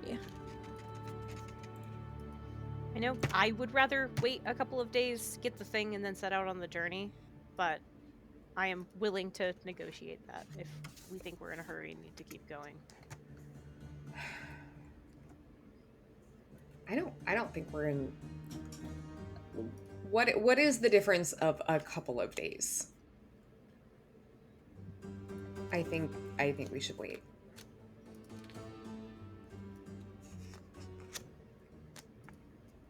Gwen? What's your vibe?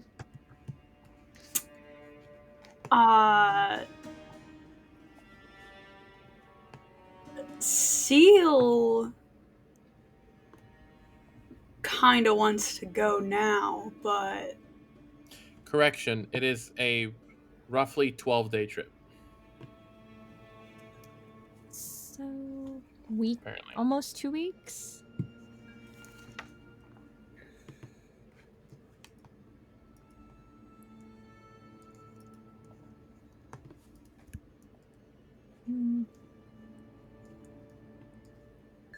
yeah, I'm fine with whatever.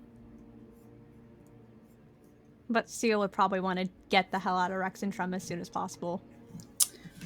She feels a little torn right now, but if people are leaving, she's like, yeah, let's leave. If we're staying... Who is to say we have to stay in Rexentrum and wait? Tell Question to wait for us in Rexentrum or bring her back to, Amon with us and we stay the night in Amon.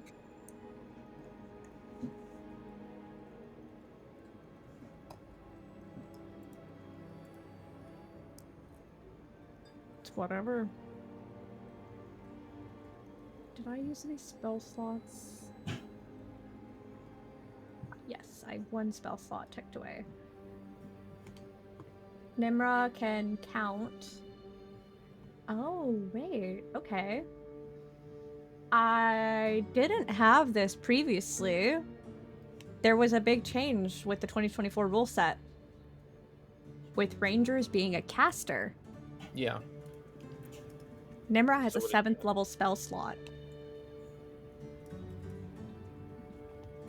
That is, yeah. Not a 7th level spell, but a 7th level slot. Okay. So just gonna keep that in mind. They have up to 3 more casts of Arcane Gate Wow. in one day. So 4 total.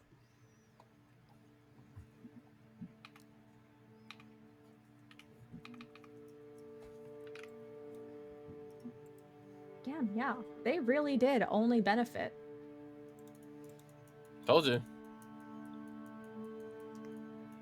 Okay. I was being lazy before. Now I actually set up the map with the proper scaling. Now I'll confirm if it is 3 weeks or 12 days. No, yeah. It's about 12, 13 days. That's assuming you follow the roads there.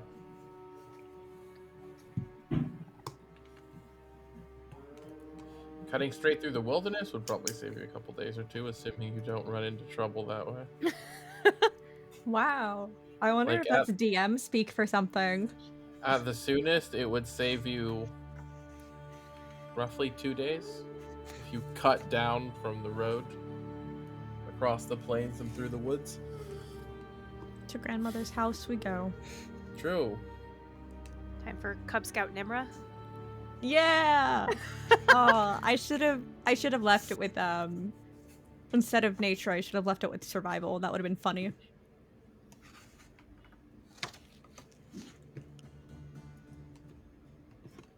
No, they definitely would have focused more on the memorization aspect of being a Cub Scout rather than the practical aspects. Yeah.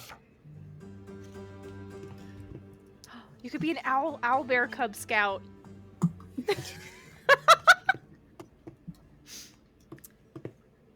Owlbear, rock, a rock Cub Scout.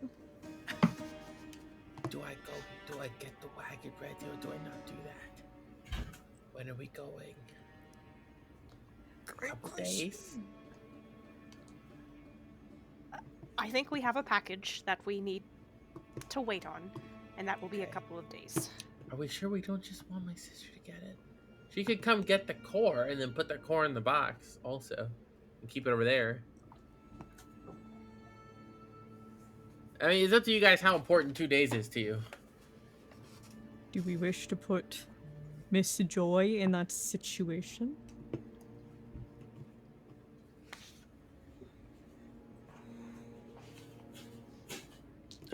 Tell her to come with us for 2 days, and then she can just leave. Wait, why would I do that? No, for the core. Yeah, she can just come with us for 2 days, and then we just give it to her, and she goes and puts it away. I have no idea if she'll say yes to that, but I can ask.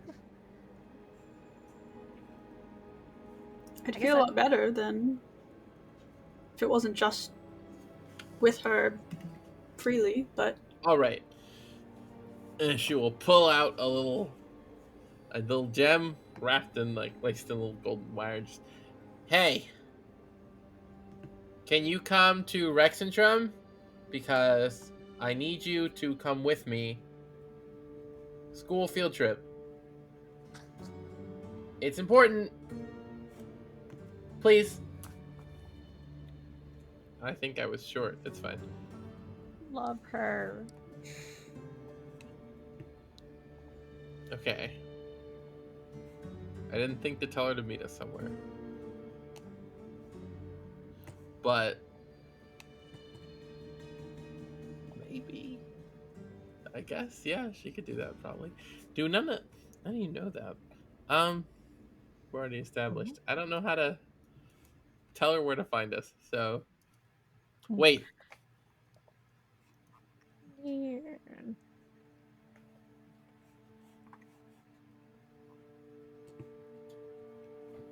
It depends. It depends on what you. Oh. What's the name of the inn we're staying at? The Grey Pearl. Great pearl. Mm-hmm. Come to the Grey Pearl. It's an inn in the Tangles. You can probably figure that out. Or how to get there. Okay, bye. It's not. It's wasteful if you don't use all the words. So I don't know. I don't know if she said yes to that. I was responding. So we could wait there, or like make sure we're there at some point in the day. I didn't think to tell her a time. I don't know when she's coming. She said she'd come though. So now So we're what? just gonna leave the core with Joy. Is that the plan? We're gonna start going to like if she comes today and she's willing, we can go to Shattengrod to get 2 days of progress, and then when we know the core is done, give her the core. She can teleport back, and then when we're out there, and then she can teleport back and put it in the box, and hold on to the box. How will we know that it's done and ready? Well, he told us in 2 days, so she just goes back in 2 days. All right. When push comes to shove, she stays with us for an extra day, just to be safe. Yeah.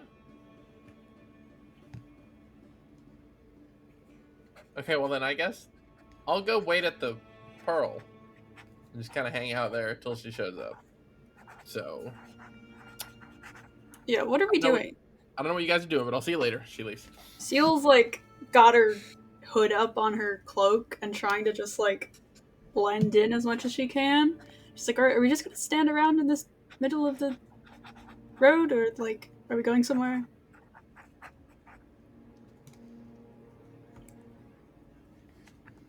Questions is still with us, right?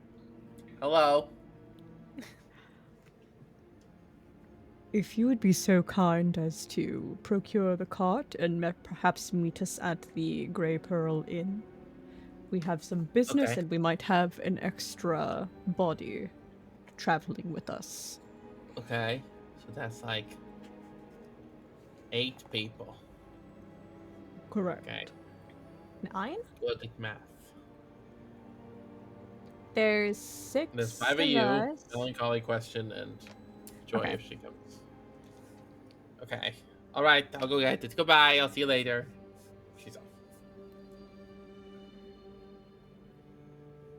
That leaves the rest of you. What are you doing?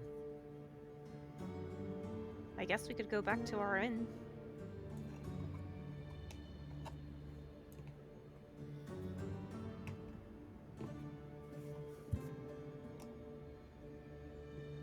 I just realized we have half of the party as adorable little tieflings right now. True. Goated.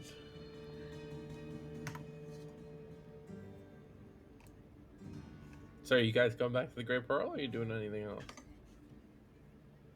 I didn't sense unanimous agreement. I sense someone wishes to do something mischievous. Or otherwise. So. I want to do something mischievous. Nimra Okay. wants to go back to the Pearl. Okay, what do you want to do? You're the boss here, really.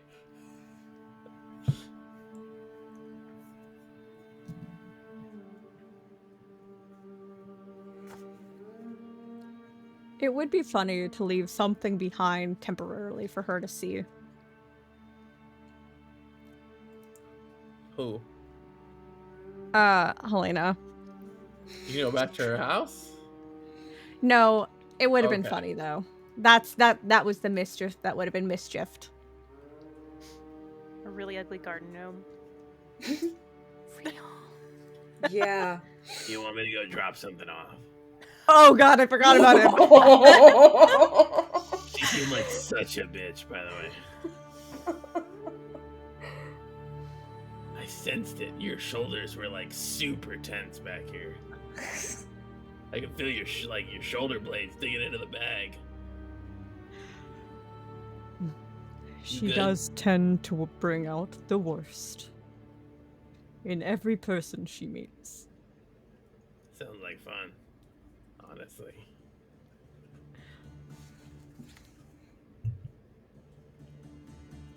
I, the player, want to egg her house.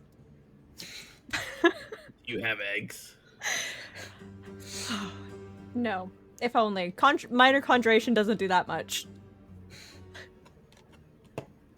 Granted, I don't know if like a super wizard would appreciate an imp sneaking around her house.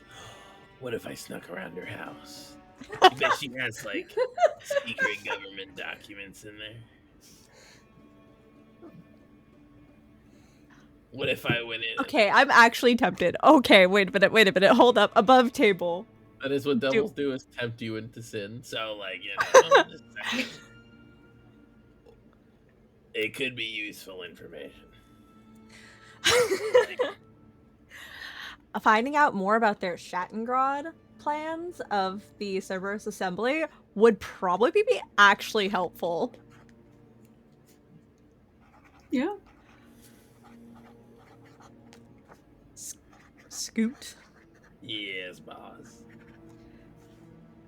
I think that is the best idea you've ever had. I know, pretty good, right? I'm pretty good at this stuff.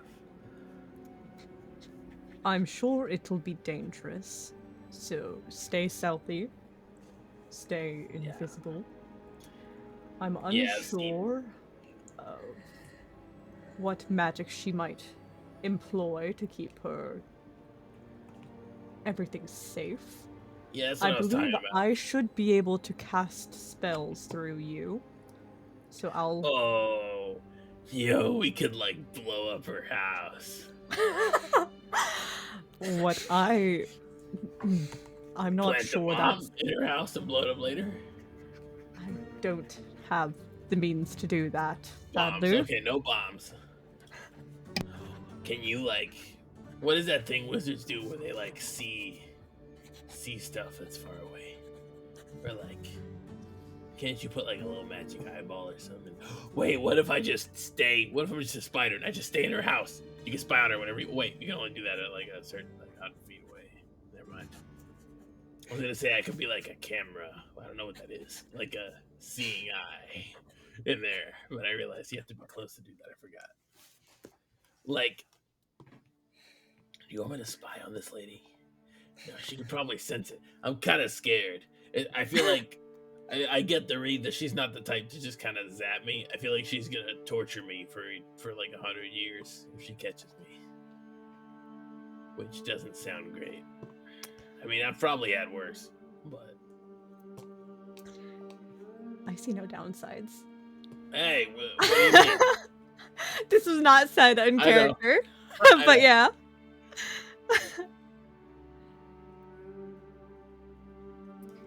Wait, I want you to go into her study and see if you can find any information on why the Cerberus Assembly is in Shattengrod. She was also, well, we didn't exactly want to tell her what we were doing. She was not as forthcoming as well. You didn't ask her any questions. Because she would not answer them. Probably a fair assumption. Especially if I was the one to posit it.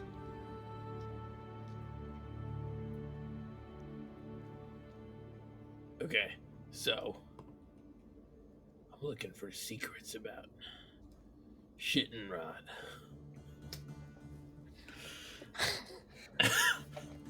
Couldn't keep a straight face either. Okay, got it. All right, Shattengrod.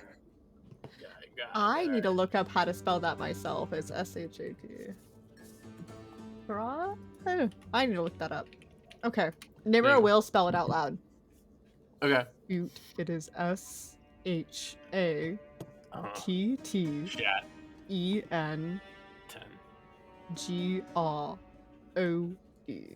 Shattengrod. Alright.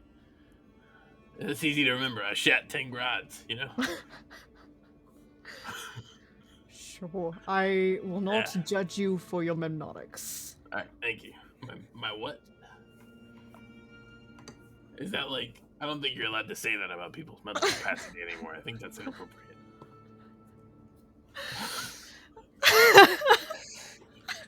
Alright. They're like a comedy duo. What is it? The straight man and what's the other one? I don't know. Does it have a term? I feel like it does. It does I have don't a know. term. Yeah, I can do that. So, like... Okay. And then what? Do I, like, steal it? Do I, like, read it and tell you?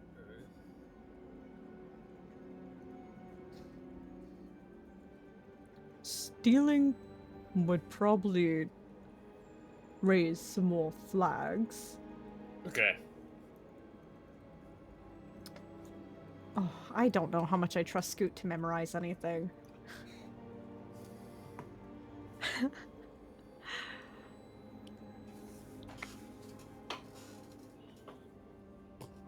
If you peruse it, if you Okay. see you can find it. No, 100 feet is not enough. That's gonna be too close. That's not gonna be close enough. Or Nimmer won't be able to get that close, I don't think. Nope, they're gonna have to trust that Scoot can memorize anything. Alright. You got it. Yikes. I can handle that.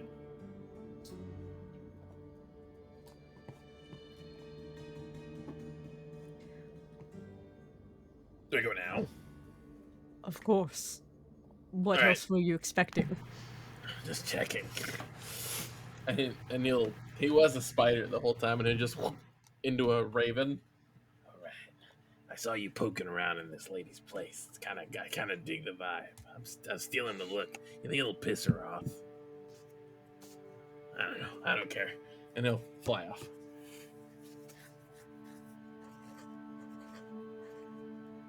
Seal is looking around the area. How? Because we're in the tangles right now, right? Mm-hmm. Okay. As long as we are not a couple of streets close to her sister's workplace, she's fine with standing here, but she's just fully, like, holding the hood. Just, like, looking around. Making sure no one recognizes her. Okay.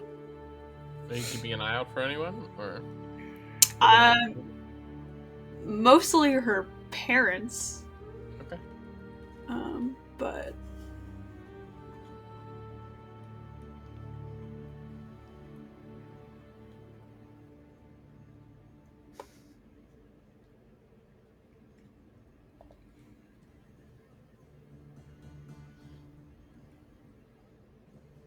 And what are the rest of you doing now?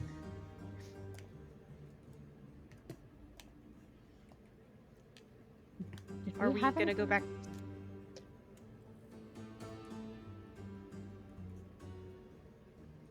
was gonna ask, are we gonna wait for Scoot to come back, or are we just gonna assume he's gonna come back to the inn? Or are we gonna wait for Scoot to die?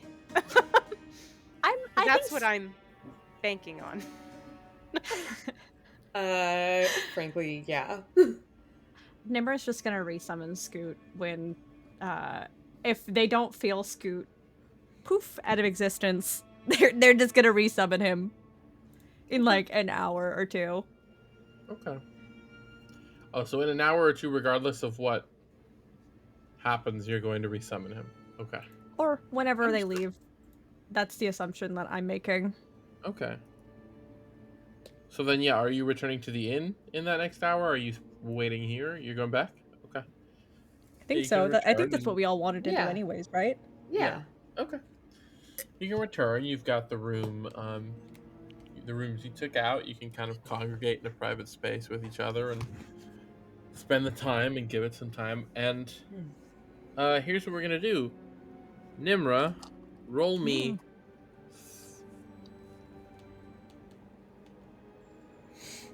We're gonna one at a time. Roll me a d20.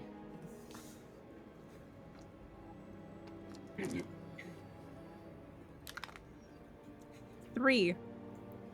Starting Okay. strong. Roll me another d20. 16. Okay. And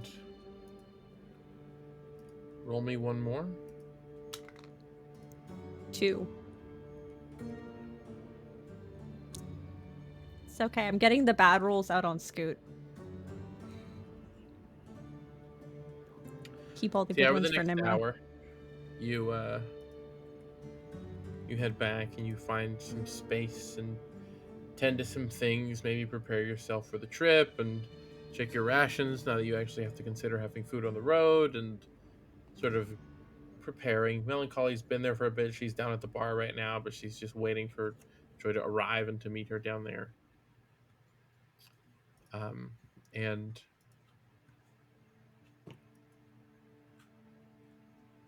let's see.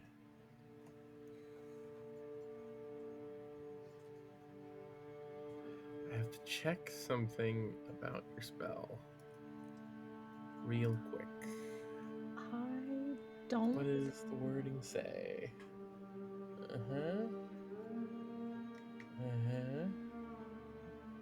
Okay.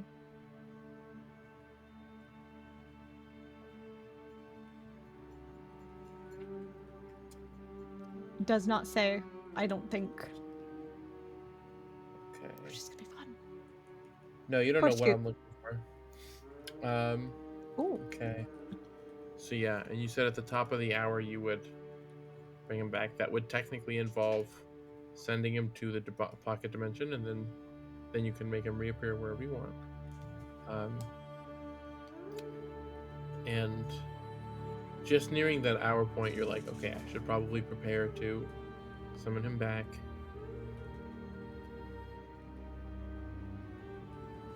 And you go ahead and do. Cause him to disapparate because you haven't felt the connection sever. And where do you summon him? Where do you bring him back in? Probably directly in front of them. Just like And if what have we're you been doing in the past hour? hopefully getting a room. Oh, you They guys would have summon- room. You guys got that Okay. before. So,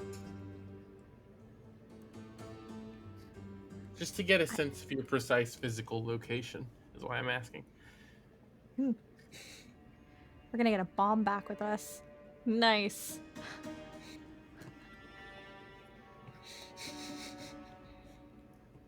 So I guess Nimra would be in their room Okay. and summon Scoot on the bed with them. On the bed. Okay. That's probably good. A solid chunk of stone in the shape of Scoot appears on your bed. Yeah, that tracks. Uh-huh. And he is literally frozen like this. Yeah, that tracks. Yeah. Yeah. Can I dispel magic on him to see if that'll work? Does that work? Let me see. It might. Ability check, spell casting, DC plus whatever the spell's level is. Plus whatever the spell's level is? Mm-hmm. Which means yes. Spell casting ability check. Yeah, go for it. Make the roll.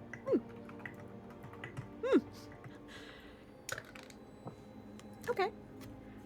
Spell a modifier is with the wizard, it's +4, so that's gonna be a 22. Okay. He sort of comes back to form. Ah, fuck. I think you're in trouble, by the way.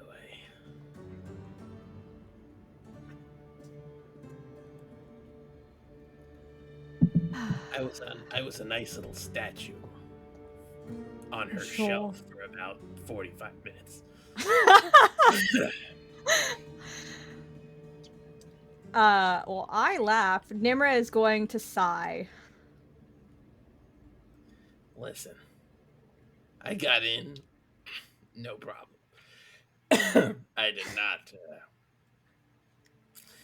not think the first lock I tried to pick would turn me to stone. So, to be fair. Does she know that it is my own? I mean, I was a rock. I couldn't tell her. I don't believe I'm in trouble.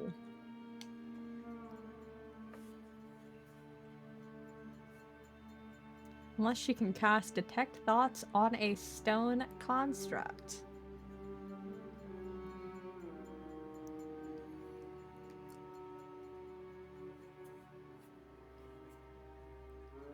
I don't know. It sounds like a glyph of warding was used, which, yeah, that tracks. If Nimra was in the area, Dispel Magic would have been very useful. And you'll hear in your head now, Ooh. Nimra. Mm. So, should I send the Crown's Guard to go fetch you for poking around in my personal effects now? Or is there some sort of discussion you want to have in private? Oh, great. How do we want to do this? How do you want to do this? This is why I didn't want to do... That's why I didn't... Nimra wouldn't have done this. You were like a 2 for his stealth. Yeah, right? As soon as you went in there. Ah, this is why I didn't want to do anything silly. I got peer pressure into doing silly. Yeah. How do I want to do this? So yeah, that means she probably was able to use Detect Thoughts on Scoot. Because Scoot wouldn't know any better. Unless she'd been scrying on us too. But then we would have had to do a save, so we wouldn't have known that.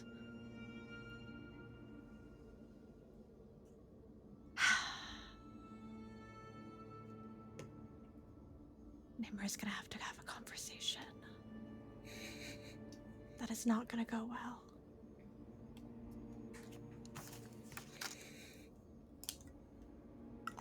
That was sending, by the way. You can respond. Yeah, no, I know. I'm thinking out loud above table. Okay. Gotcha.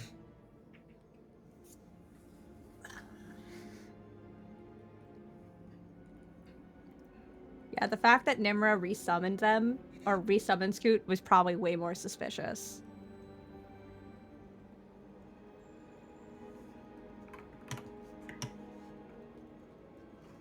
I don't know what I want to do. Fuck. Consequences of the actions I was peer pressured into doing. Hey, that's what he does.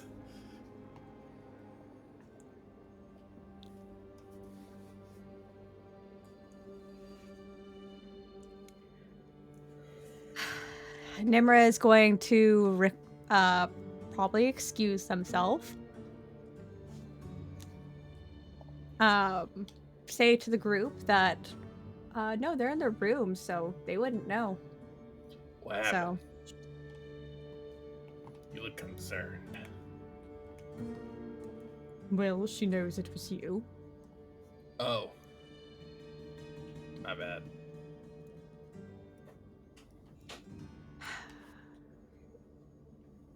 Tedious. Certainly going to affect the outcome of this expedition, should I not smooth this over. The only way that we can probably get out of this is if I am candid to her.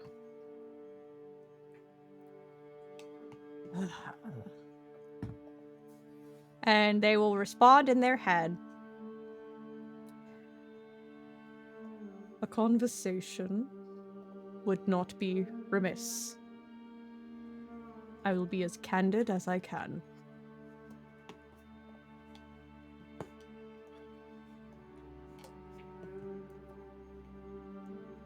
Is there somewhere you would like to meet? Should I go fetch you? Or would you like to come here? I don't think Nimra wants to meet her in her own territory. But technically this whole city is her own territory, so...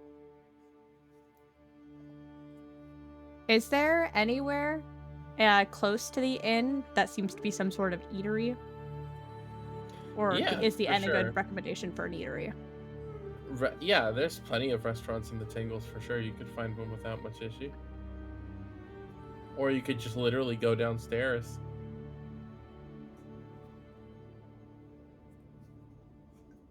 No, Nimmer will probably go to an actual restaurant, separate. Okay. If there's anything that looks vaguely vegetarian. Yeah, you could probably find a place or two that has at least a couple options. What about the rest of you? While you're tucked away in here, what are you doing?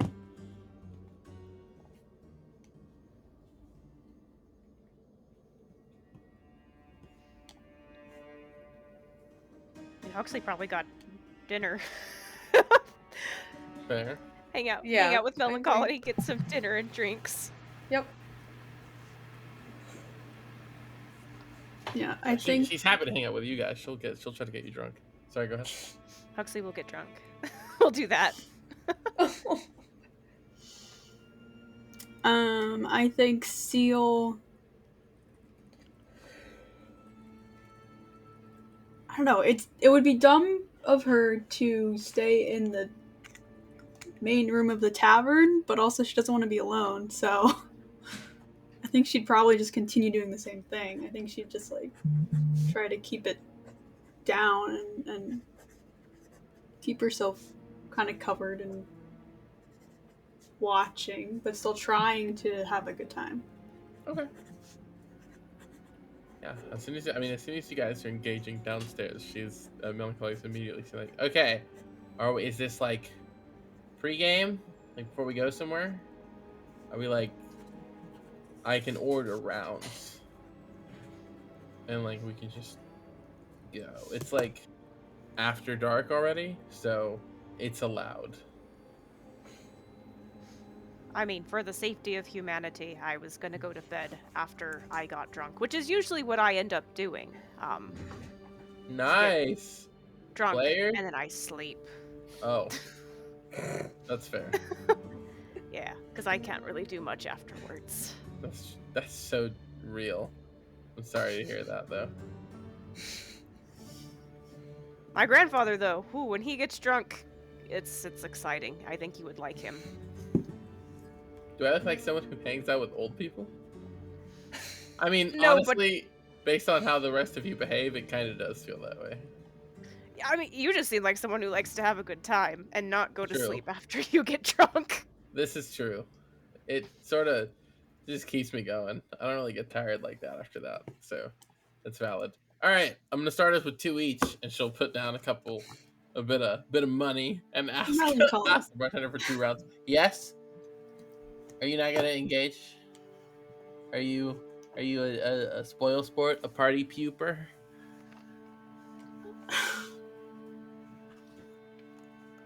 Whatever, it's fine.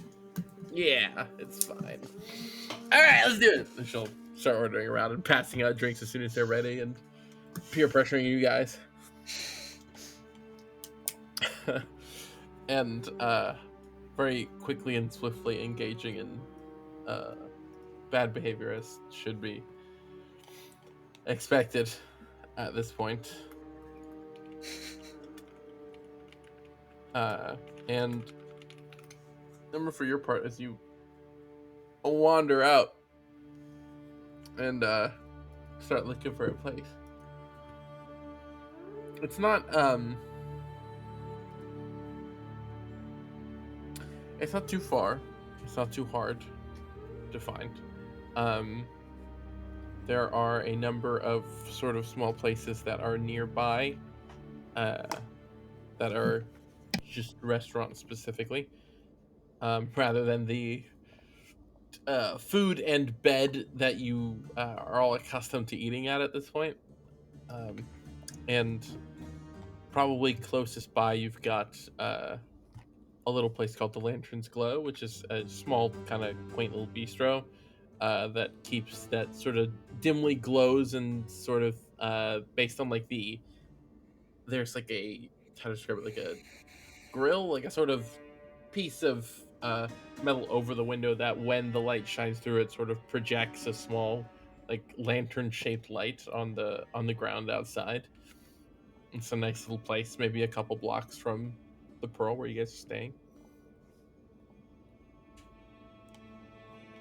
which you would have been able to find within 10 minutes of walking around. Though in that time you would have heard like As you're actually thinking of that, would she do that? No, she wouldn't. Okay. So yeah, it would take a little while, and at some point you'd hear like, "Are you thinking really hard?" I know that I know going out isn't really your strong suit, but could answer at some point tonight. It's been a good number of years since I visited this city. I was simply looking for suitable accommodations. If you could meet me at the Lantern's Glow at your earliest convenience. In front of the door, she's standing there. Okay. Like moments later, just into place. Nimra sighs and opens the door for her and will take the lead on getting them situated and ordering. As soon as you step inside, the attention of the entire place is on you too, and there is immediate passing around, whispers and muttered conversations, and constantly people looking in her direction. And there is no shame in the immediate fawning of the staff as they sort of like pile in to tend to her needs and interests as soon as she's in there. Like she has the floor as soon as she's been noticed. You know, if she wasn't such a bitch, I'd be like, girl boss. And settling in, she sort of there's a lot of a kind of like, oh, no need, it's fine, I'm just here for a quick, it's fine, just this conversation with a friend, it's all right, thank you. And we'll sit and order a tea, a simple green tea with a little bit of sugar, and that is all she asked for. And whenever you are ready, she sort of sits and leans back a bit and waits for it to arrive, and exclusively drinks it with her mage hand. And sitting there with you, she waits a while and she takes a sip and sort of looks at you and just. I think Mr. Rose was correct with the preconceived notions. I feel as if we are falling into old ways unbefitting of our station, myself included. Do you think I'm stupid, Nimra? Do you think I've arrived in this position for some reason, by some means other than my capability? No. You've always been a very capable magic user, Helena. What is it exactly that possessed you to send your imp to my house to poke around and attempt to break into my personal effects? What is it you were hoping to find in there exactly that you couldn't just ask me about? See, now this is why I had brought up the preconceived notions.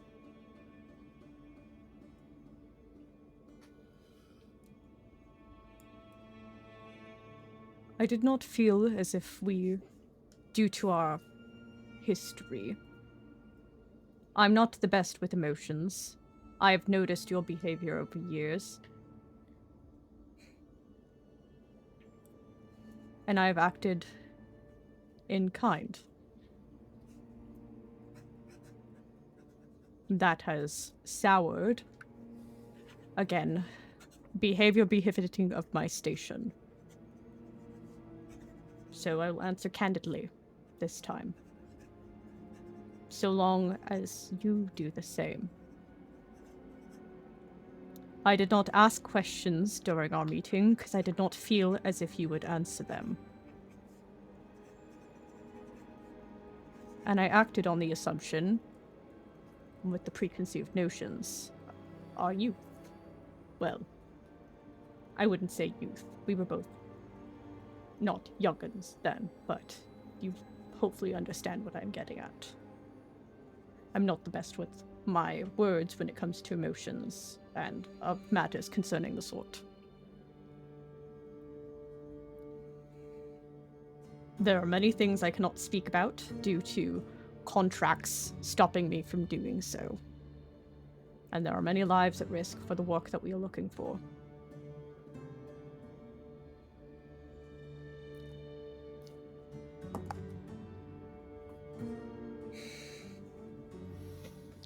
So when you asked of Shattengrod,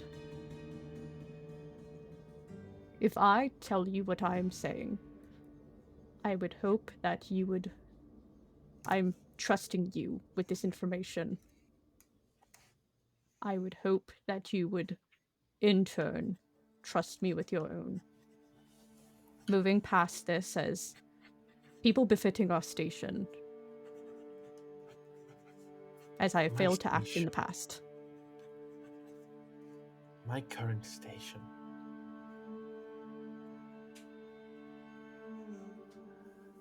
Leads me to act in the best interests of my country.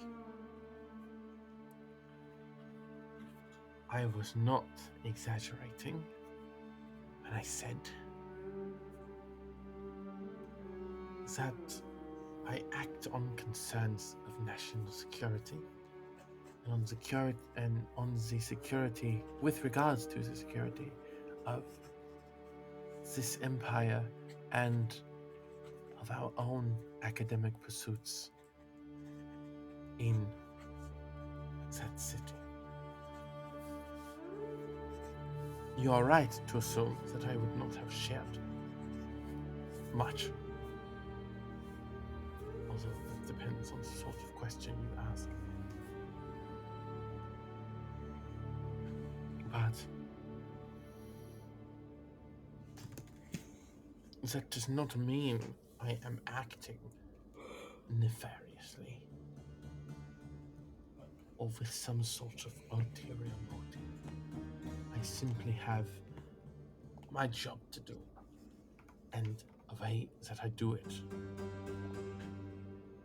And I am not at liberty to divulge many of the things I know, especially not to someone like you or your friends.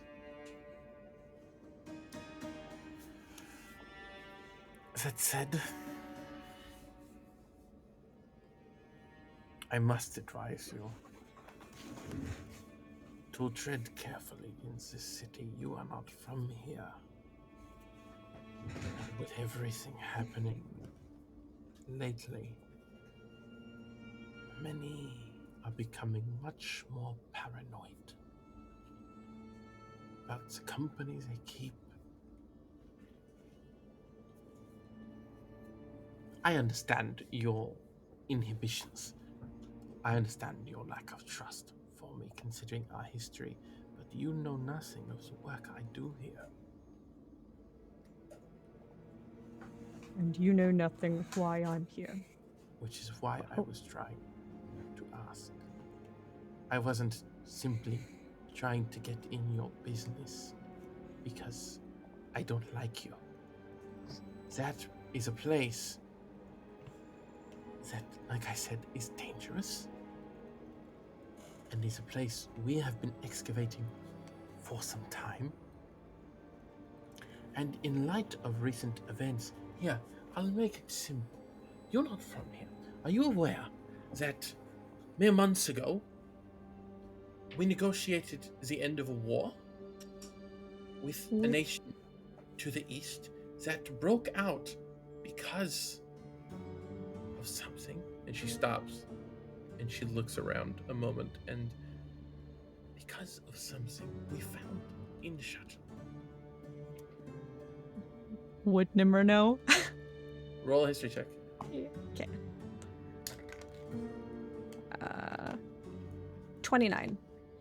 You do know that it was news that sort of spread around, especially because well, no, not because of that, but you would have heard that what has been dubbed in the time since the War of Ash and Light did start and conclude not months ago. It was sorry, correction. It was about a year ago. A year and a couple months ago, this war ended. It took place over the course of the year 835, and the specifics of why you wouldn't know, but you know that it happened. This was Oh, the exaggerate, toy? Oh, they. but it is. It was a sensitive time. Sensitive. You can imagine navigating such situations. I was not involved in such conversations or in such events, but I am aware of what happened and why.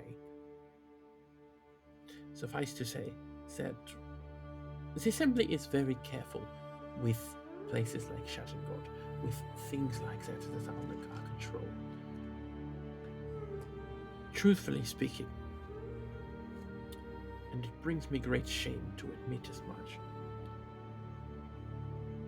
I am grilling you for a reason, and that is because I don't want you, in the manner you are often want to do, putting your foot in your mouth should you head down there and run into someone else, a sight more important than me, say the wrong thing and get yourself killed or imprisoned.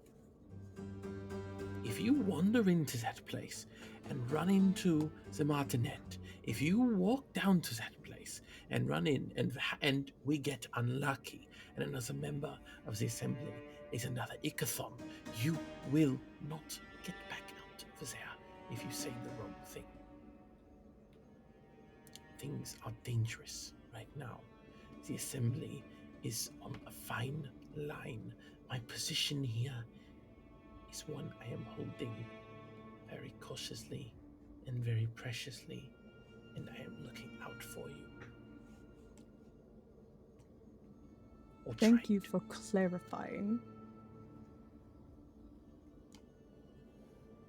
Tell me your thoughts before I clarify more. Why do you think I might be involved?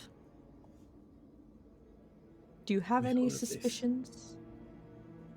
Do you think...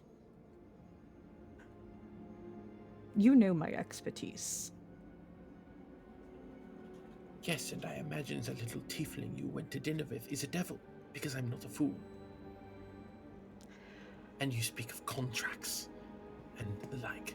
I'm not an idiot. Actually, one of them is not with, actually. Regardless. I don't know what you're getting up to. I have a It's sense of why it you're is all going plain. down. It's plain ending. What I am looking for, and the information that I am trying to seek. Which means that it is just as likely that one of us are looking for similar. And you are bound to cross paths with people you don't want to cross paths with. So, I'm just saying. to not cross paths with them? How about we confirm what we are looking for? You're looking for that book. I know.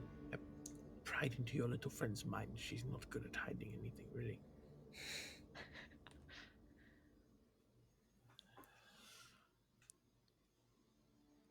Did you know that they already have some of the pages?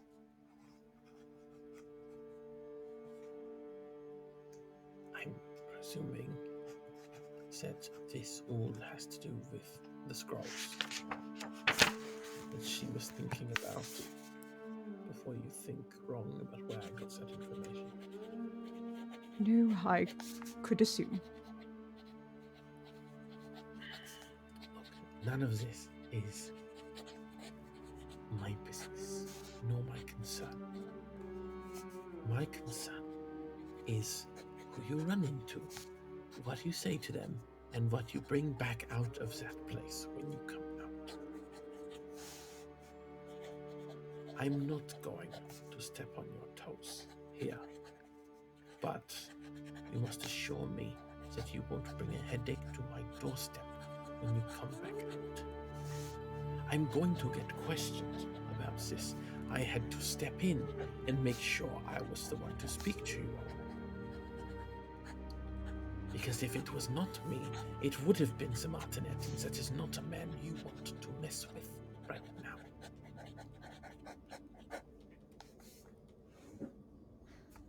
Just know that question does not know all of the information and the details of what we're looking for. Figure as much. Just be cautious, and in case it We are wasn't not. obvious by my repeating it 7 times, avoid any agents of the Assembly you come across when you go there, if you can help it. We are not working against each other here, Helena. I can't know that for sure. Devils are tricky creatures. Often want to benefit themselves more than anything else. And you are far too trusting, it seems. Does Nimmer want to drop the Halrin? No.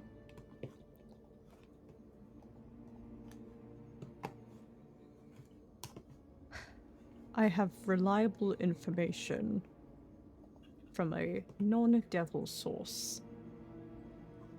From a source on this plane, in fact. That there are world-ending consequences to what we are trying to find and what we are trying to stop.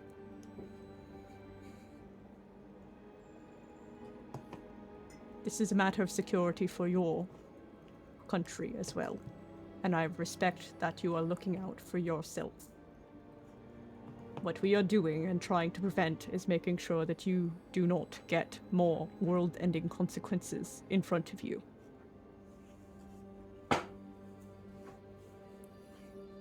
Then be upfront about that next time, instead of making me dig for it. And in general, Those be smart. preconceived notions. Well, Huxley is a I smarter man understand. and a wiser man than I. I understand you think I'm a bit of a bitch. That doesn't mean I am, though. You seem like a bit of a bitch to a lot of people yourself. So, impressions. True. Real. It depends on who you ask. Just... I don't know what to expect there. As far as I know, the other members of the Assembly are busy with their own projects. The Martinet is not even here. He is in Marquette and has been for weeks. He's tending to things on his own. You should be in the clear. I'm just asking you to be cautious.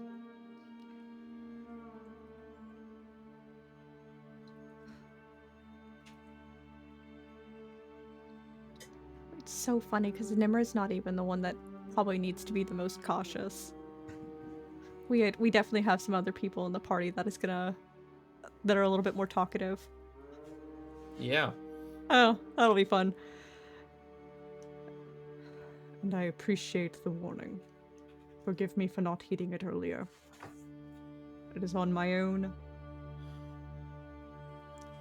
Letting previous experiences color our current.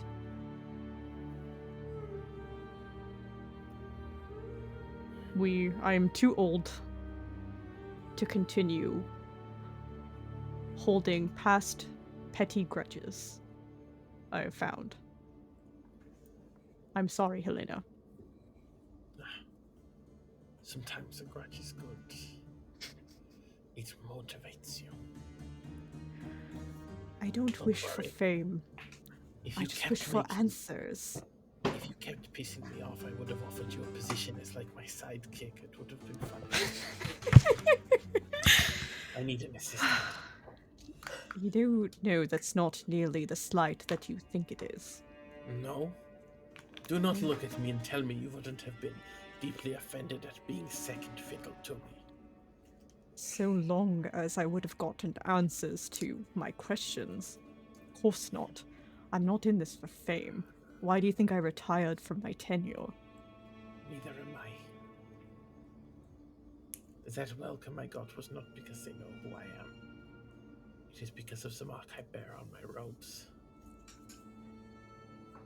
Everyone knows what the Cerberus Assembly are in this place. This will be the talk of the town for weeks.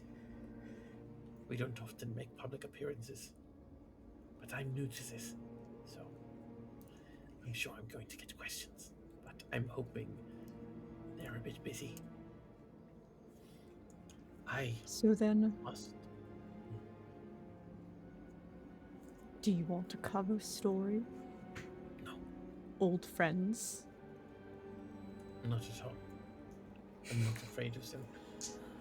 Sir Martinet is busy consolidating power in the assembly, and he is occupied, and that is the only man I fear here. All the others I can handle. So, don't worry about me. Just tend to your business, get it done, and get out as quickly as you can. You don't want prying eyes asking you questions should they get curious and notice your presence. I'm afraid that will be impossible to avoid with our current line of work. Then good luck. And You- you see she pulls like something out, like she's preparing to cast something, then she stops. She kind of looks at you. What was it? She never, above table, she never answered what exactly they're doing in Shattengrod, which was Nimra's only question.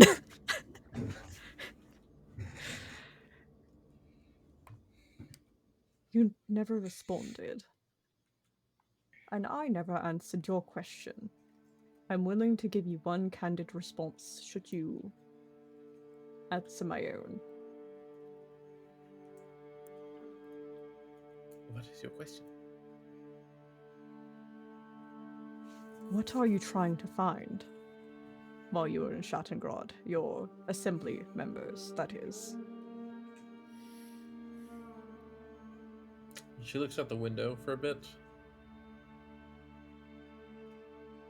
and looks around the restaurant. She can cast message. That is not what I'm looking for. She looks around. You underestimate my abilities.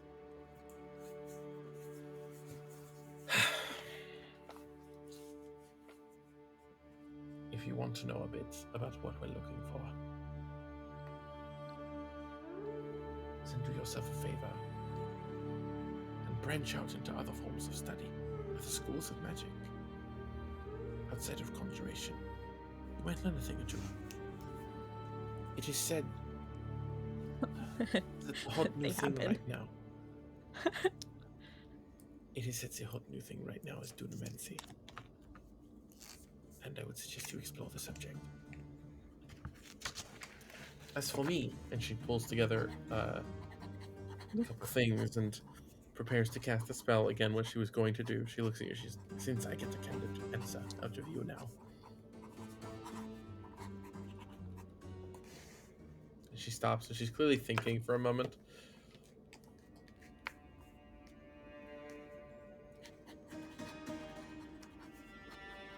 And what's the expression right now? Like how's Nimra looking at her? Definitely nowhere near as expressive as I would be. Okay.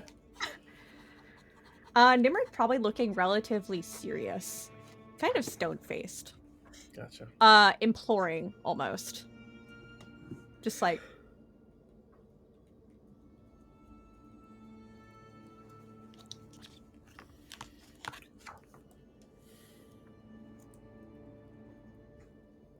Since I get a question. Really? Him?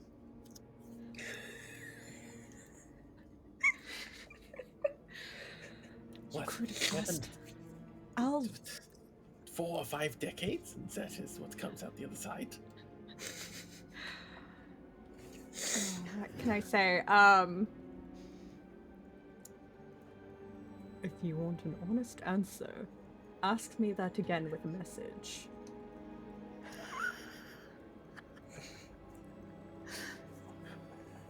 Embarrassed to say it aloud. You do have a bit of the teenager spirit in you after all. And she kind of leans back in her chair and is gone. Ooh. Oh! Ooh. Will she? And then you'll hear, okay, well, tell me.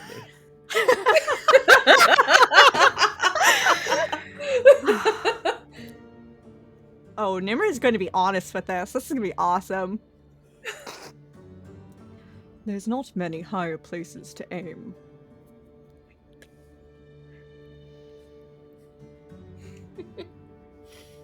Than the Prince of Yellow himself.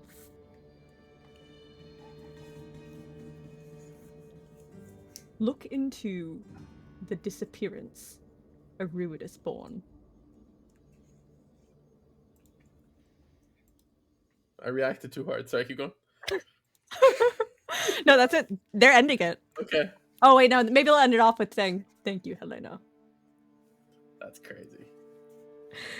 Nimr wanted to give one useful piece of information back.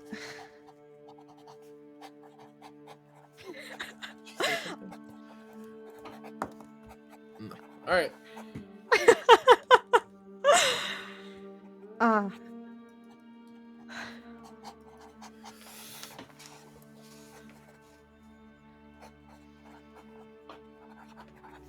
And now? If Nimrod's just gonna finish their food. If they probably ordered. Yeah. They probably ordered something. Yes, enjoy it. Enjoy yourself. And the rest of you, after probably a bit of time spent drinking and indulging in peer pressure and the like, and passing time, close to like maybe 8 o'clock in the evening, couple hours since you first arrived at Helena's home and all that's ensued, Joy arrives and enters through the front doors of the Pearl and finds you all in whatever state she finds you in, and has to peel her sister off of the side of the bar where she's at, and just, you couldn't have not before I got here. Like, is it that difficult? Really? It's a lot when you're so slow. So anyway, we have I have to ask you do you want to go on a trip? Do you want to go on a road trip with us somewhere cool? And she'll look to the rest of you and just, I'm not engaging with this. What's going on? You didn't tell her earlier? She's not good with that spell. I have to do most of the lifting, and I didn't know where to start. So.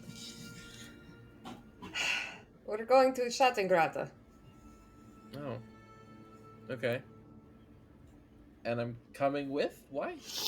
Because you're like you need to pick something up. From there? Or no.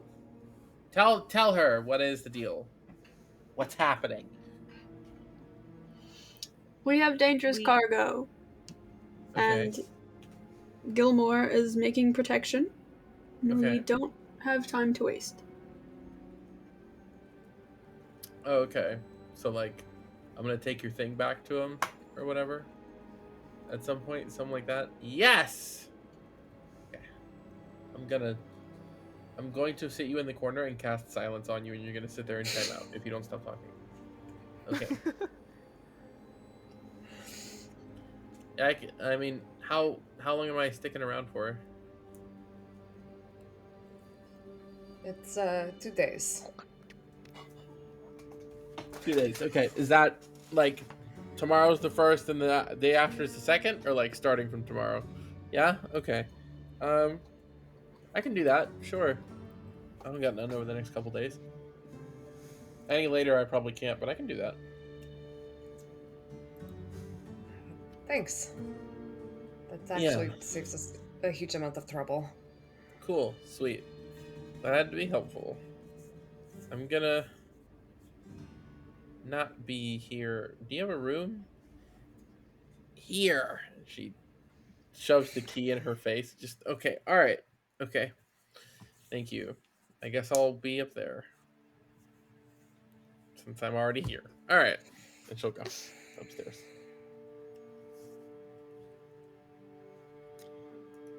Leaving you all with each other once again, and just a bit of time before the night winds down. If there's anything anybody else wants to do in that time before we wind down and rest.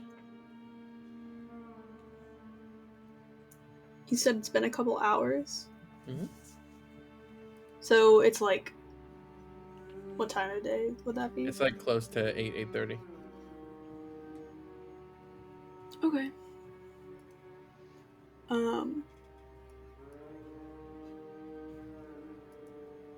Yeah. Seal is going to. I've got something I need to do, I think. So I'll be back in like an hour, maybe.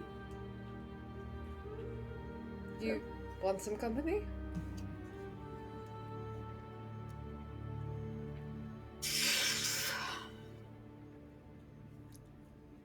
That sounds like a yes. I don't know. I don't know if that would make it worse or better or. I can go with you and hang around outside, and if you need like a convenient excuse to bail, we can like prearrange a signal. Mal is really good at this stuff. You're like sneaky. Yeah. Sure. Some people here.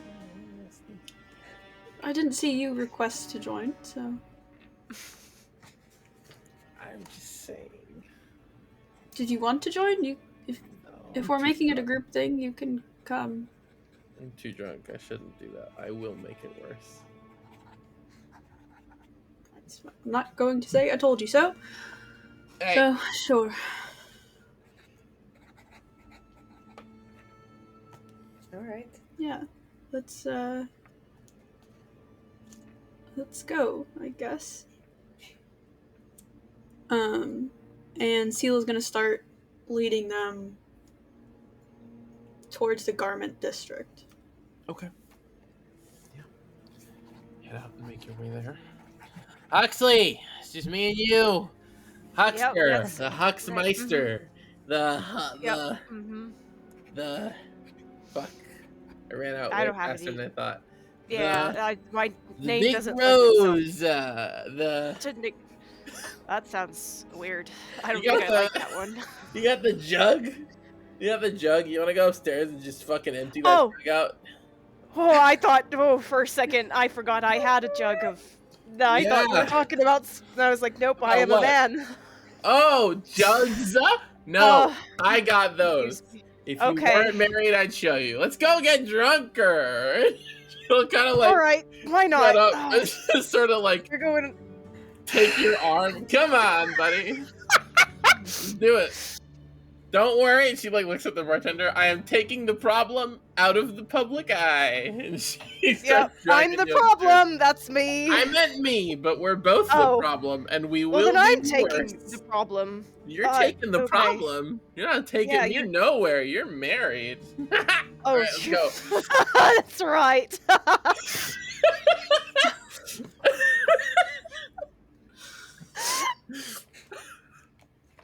That's not a response. Oh, that's right. Oh, it got me. Okay. There you go. And you two vacate and start to traverse across the tangles back through the roads you are most familiar with to make your way back. And what is your intention here? What are you trying to do? Seal is trying to find Well, first she wants to like stake out the shop and see if. I assume they're probably closed for the night. At this point, yeah. So, ideally, she wants to see if they're both home, or if it's just one of them, and if it's the one that she wants to talk to, and try and see what she can gauge from the outside, and probably sneak in if she can't tell. Mm. Okay. And And she's looking for Nick. okay.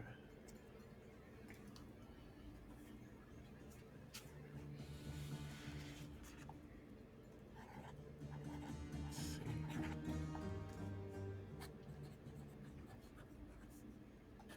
Are you looking for him at home? Yes, yeah. Assuming that they're at home. Because the apartment is... Oh, at his home. Like not. Because Yeah. the apartment is above the shop. Right. Okay. Right. Gotcha. I was like, then you're gonna go. Okay. Gotcha. Yeah. Yeah. When you arrive, keeping a bit of a distance, stay out of sight. The shop is closed. But you do see lights on upstairs. The dim glow of orange coming from the upstairs windows. How exactly do you plan to find out who's in there? She doesn't know. um, Okay, Steel. What's the plan? Are you going to knock on the door? I don't really want to knock on the door. I think... I don't know. I don't know who's home, so I... How late is it? By the time you guys got here, anywhere between 8:30 and 9 o'clock. Okay, so there's probably not like a huge amount of people out and about. No, not really. Not at this time. Okay. Anything people are doing out on the town is indoors for the most part, so you don't see too many people out in the streets. I mean, if you really want to know who's home, I could spider climb up and take a peek in the window. Yeah, that would be nice. I think. I don't know. This Okay. might just be a horrible idea, and I should just not be doing this anyways. But I mean, you don't have to do anything. We can bail right now and just go back. That's an option.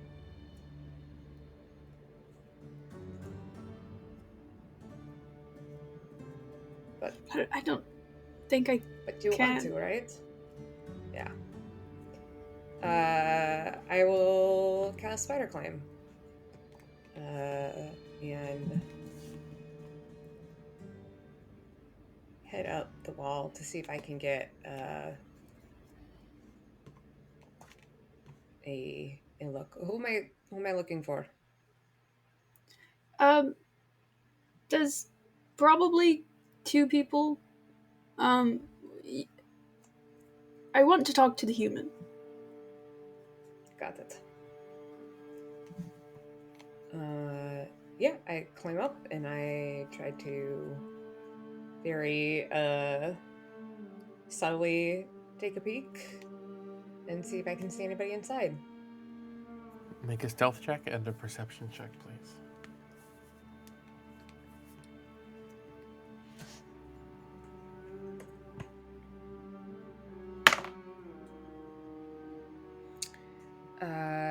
That is a 22 stealth. Okay. And 13 perception. So you clamber up the side and sort of try to position yourself to get as much of an open view of the inside as possible without being seen. You see indoors right now a young, as elves want to be, dark, sort of purplish to grayish skinned, more gray than purple, skinned elf with very stark white hair, slightly wavy and sort of back to you. You can see that you gain the impression by the ears and such, but their back is to you. Um, Sitting at a small desk and poring over what seems to be a smattering of papers across it. No one else in there at the moment,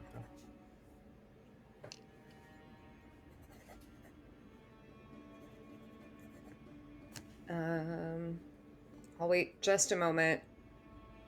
And then if I don't see anybody else, I will come back down. After a few minutes, someone else does come inside. A young, maybe late 20s, roughly, human man. He's as he comes in through a door, kind of on the far side. You get a brief glance at him. He's got sort of well trimmed and cropped brown hair that sits on top. The sides kind of shorter all the way around. And he's dressed in sort of very nice looking, kind of colorful attire. It's a sort of simple puffy shirt and pants, kind of common clothing, and but with like an elaborate array of colors, very kind of bright blues and greens and yellows, sort of smattered about and mixed patterns. And he comes in and with a sort of stack of papers in hand and kind of sets them down on the desk by the elf, and you see they speak a little bit. He says something, you can see his mouth moving that you can't hear. And he kind of like ruffles the elf's hair and then leaves again out the same door he came in through.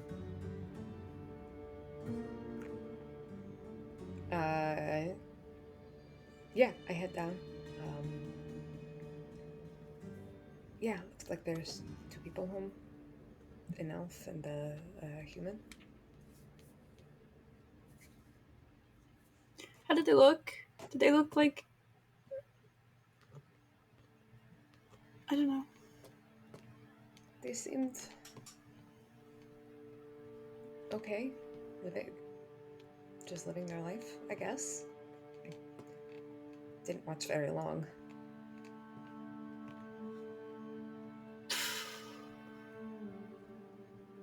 It's probably good. That means life hasn't stopped.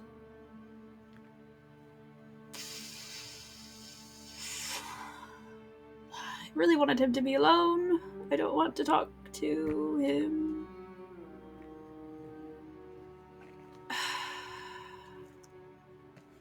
But to be honest, he would just tell him anyways, so maybe it's fine. Would you say he is within 120 feet of me, like for me down on the ground, and him upstairs in the apartment? Yeah. I could send him a message if you wanted.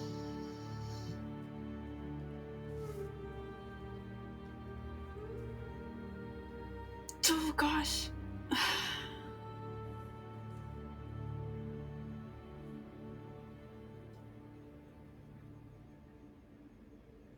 Yeah.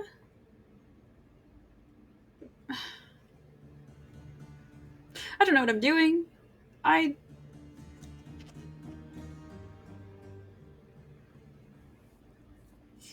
Maybe this will just make things worse.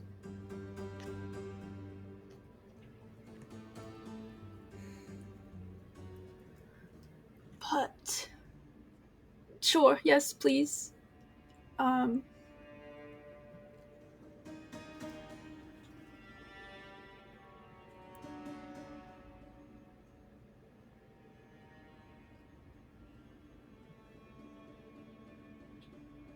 Is there something you want me to say? Or should I just tell him to come outside?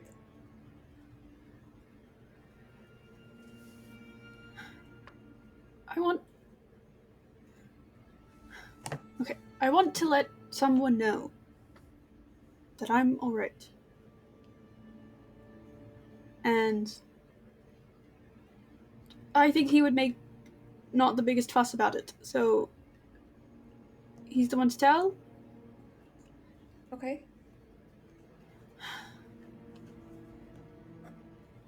So maybe we start with that. I'm alive and I'm working on it. And I love Okay. everyone. And I'm sorry.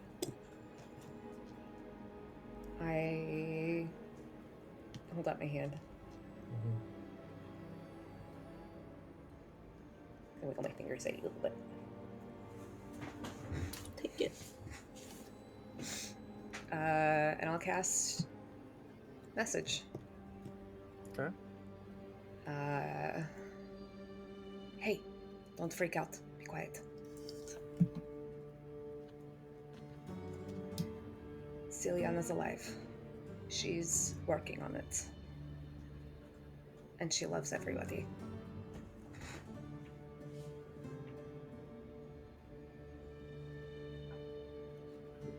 Who the fuck is that? Who are you? What the fuck? Where the fuck did that come from? Who? What? Hello?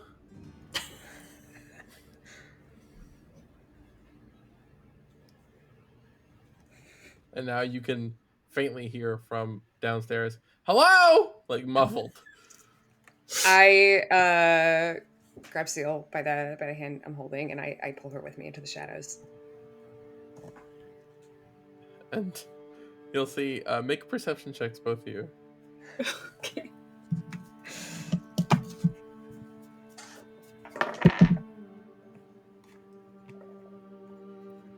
15.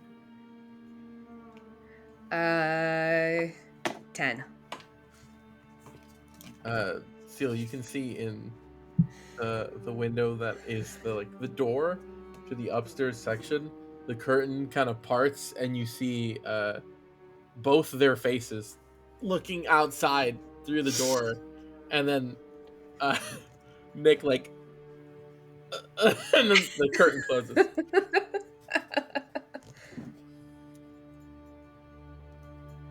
Okay, maybe that was a bad idea. I don't know.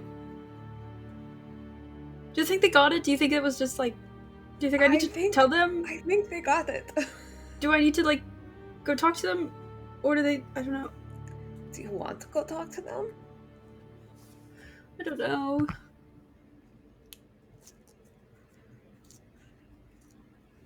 Yes, but no. We're here.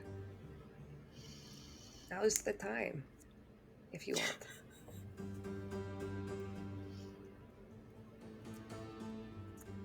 Are they still? They left the window? Yeah, the curtain closed. You haven't Okay. seen them since, but they looked and then it closed.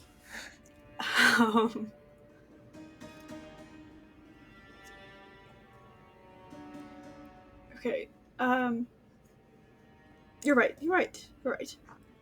And you're right. And this is the correct people to talk to, and it'll be fine. They're family, right? Yes.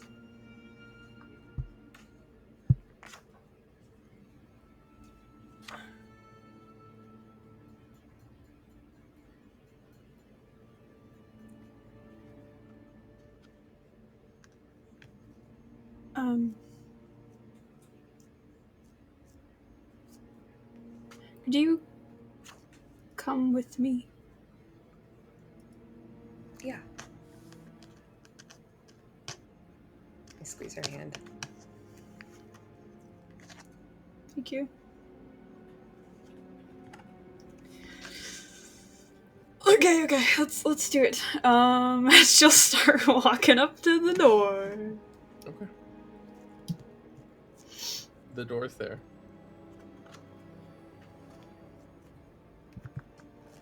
Just as you last saw it.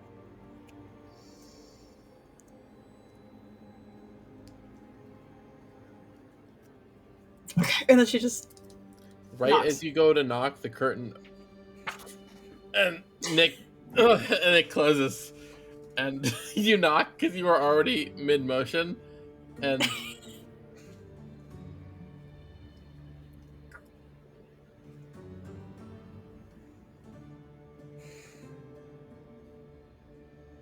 the fuck did you get back? Was that you who was talking in my today? fucking head? There's way That- less scary ways to do this. I didn't want to talk to Mom and Dad. No, So- okay, one step at a time. Who the fuck was talking in my head? Did you put on That's like a my- fake voice? Oh, It's me, sorry. hello. No, it's fine. Is there like a reason you're sneaking around? Besides maybe the obvious? Do I go get Theo? But like, I mean, I think he knows at this point, right? I mean, I don't know. I didn't know what the hell that meant. I don't know. He sort of like opens the door and he looks back and he steps out and shuts the door very carefully. What are you scared of? I don't know what you're talking about. I'm never scared of anything, and that's that. Do I look like Winnie to you? I don't believe you. I'm not, like, that gullible.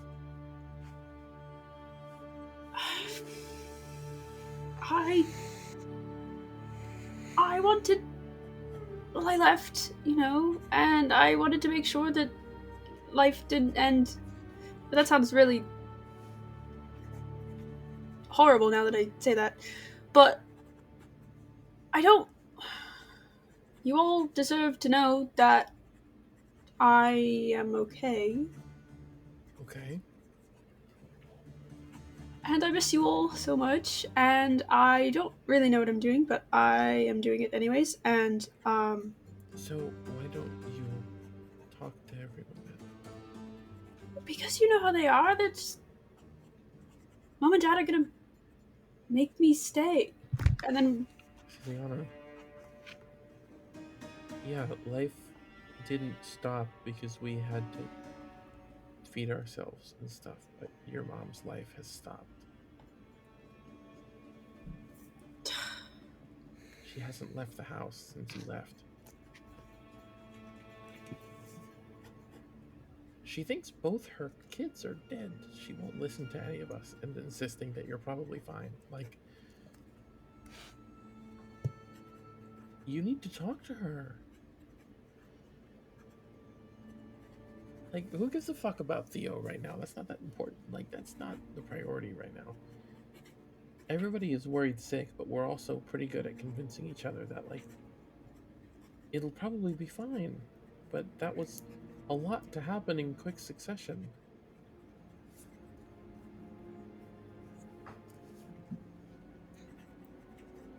Life gets to keep going if she sees you're okay.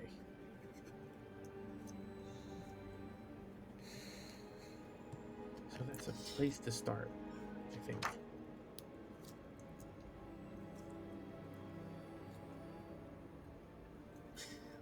But I won't want to leave. Then go. Just, as long as she knows you're alright. She can't stop But- you. If I see her... I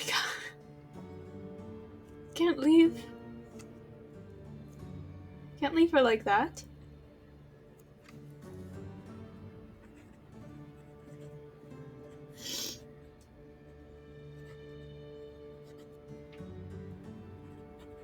I knew I would... I know, kid, this is a bad place you put yourself.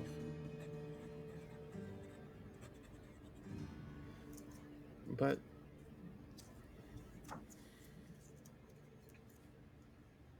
I think the alternative is worse. So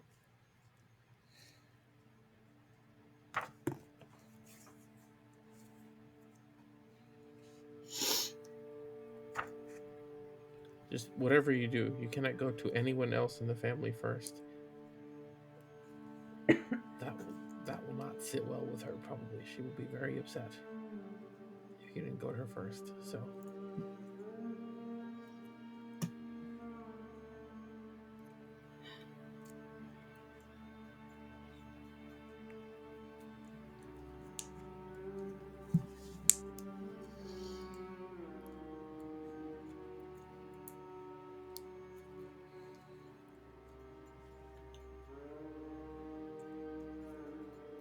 just...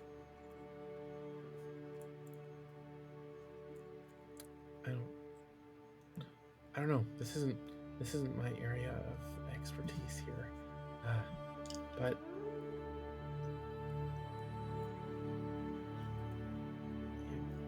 you gotta go home.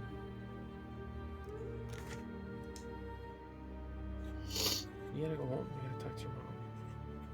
And whether you stay or leave, that's a conversation you have to have with her.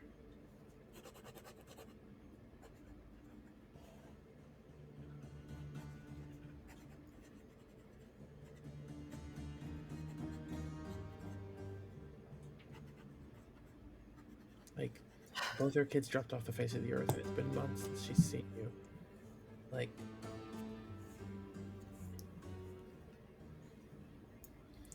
I don't know what else to tell you.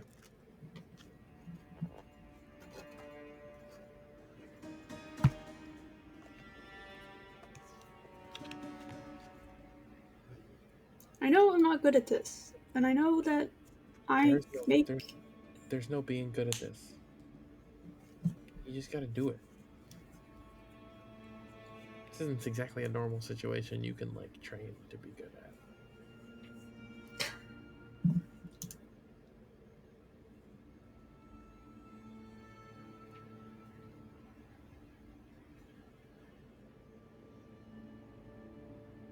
But wouldn't it be better if I came back and I had her with me? Leaving again...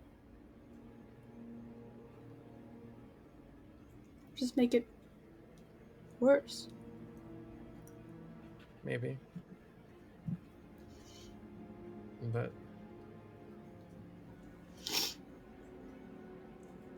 maybe it would be better for her to at least know that one of her kids is alive instead of thinking they're both dead. I tried reaching out, but the stupid postal service is slow. It's not my fault.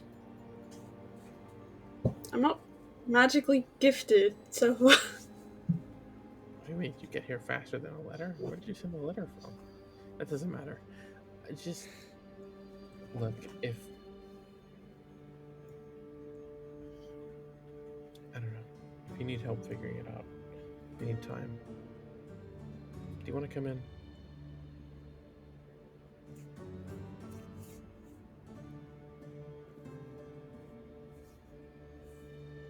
Your friend can come too. You don't have to stand outside. It's cold.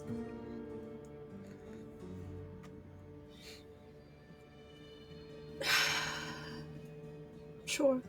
Well, she'll be mad if I see Theo first. I guess I see you first. You don't have to tell her that. Okay. Come on. And he'll open up the door and allow you both inside. You'll step into this lovely little opening space. It's like a kind of welcoming room to their space. It's a very kind of cloistered little room that is almost meant to, like, stop you from seeing the rest of the house just in case they're not ready. And there's two open archways with no doors that lead in either direction. And he just... Okay. Babe, come here! Alright, come on. And that's where we're going to end the session today for the night. Hooray! We're good. We're done. For the night. Woo! Hope everybody had a good time. We're so back from the holidays, whenever this airs. And we'll see you again next episode, where we will definitely resolve the emotional tension in the room. Thank you. Like, Good comment, night, and everybody. share. That's right. So true. Goodbye.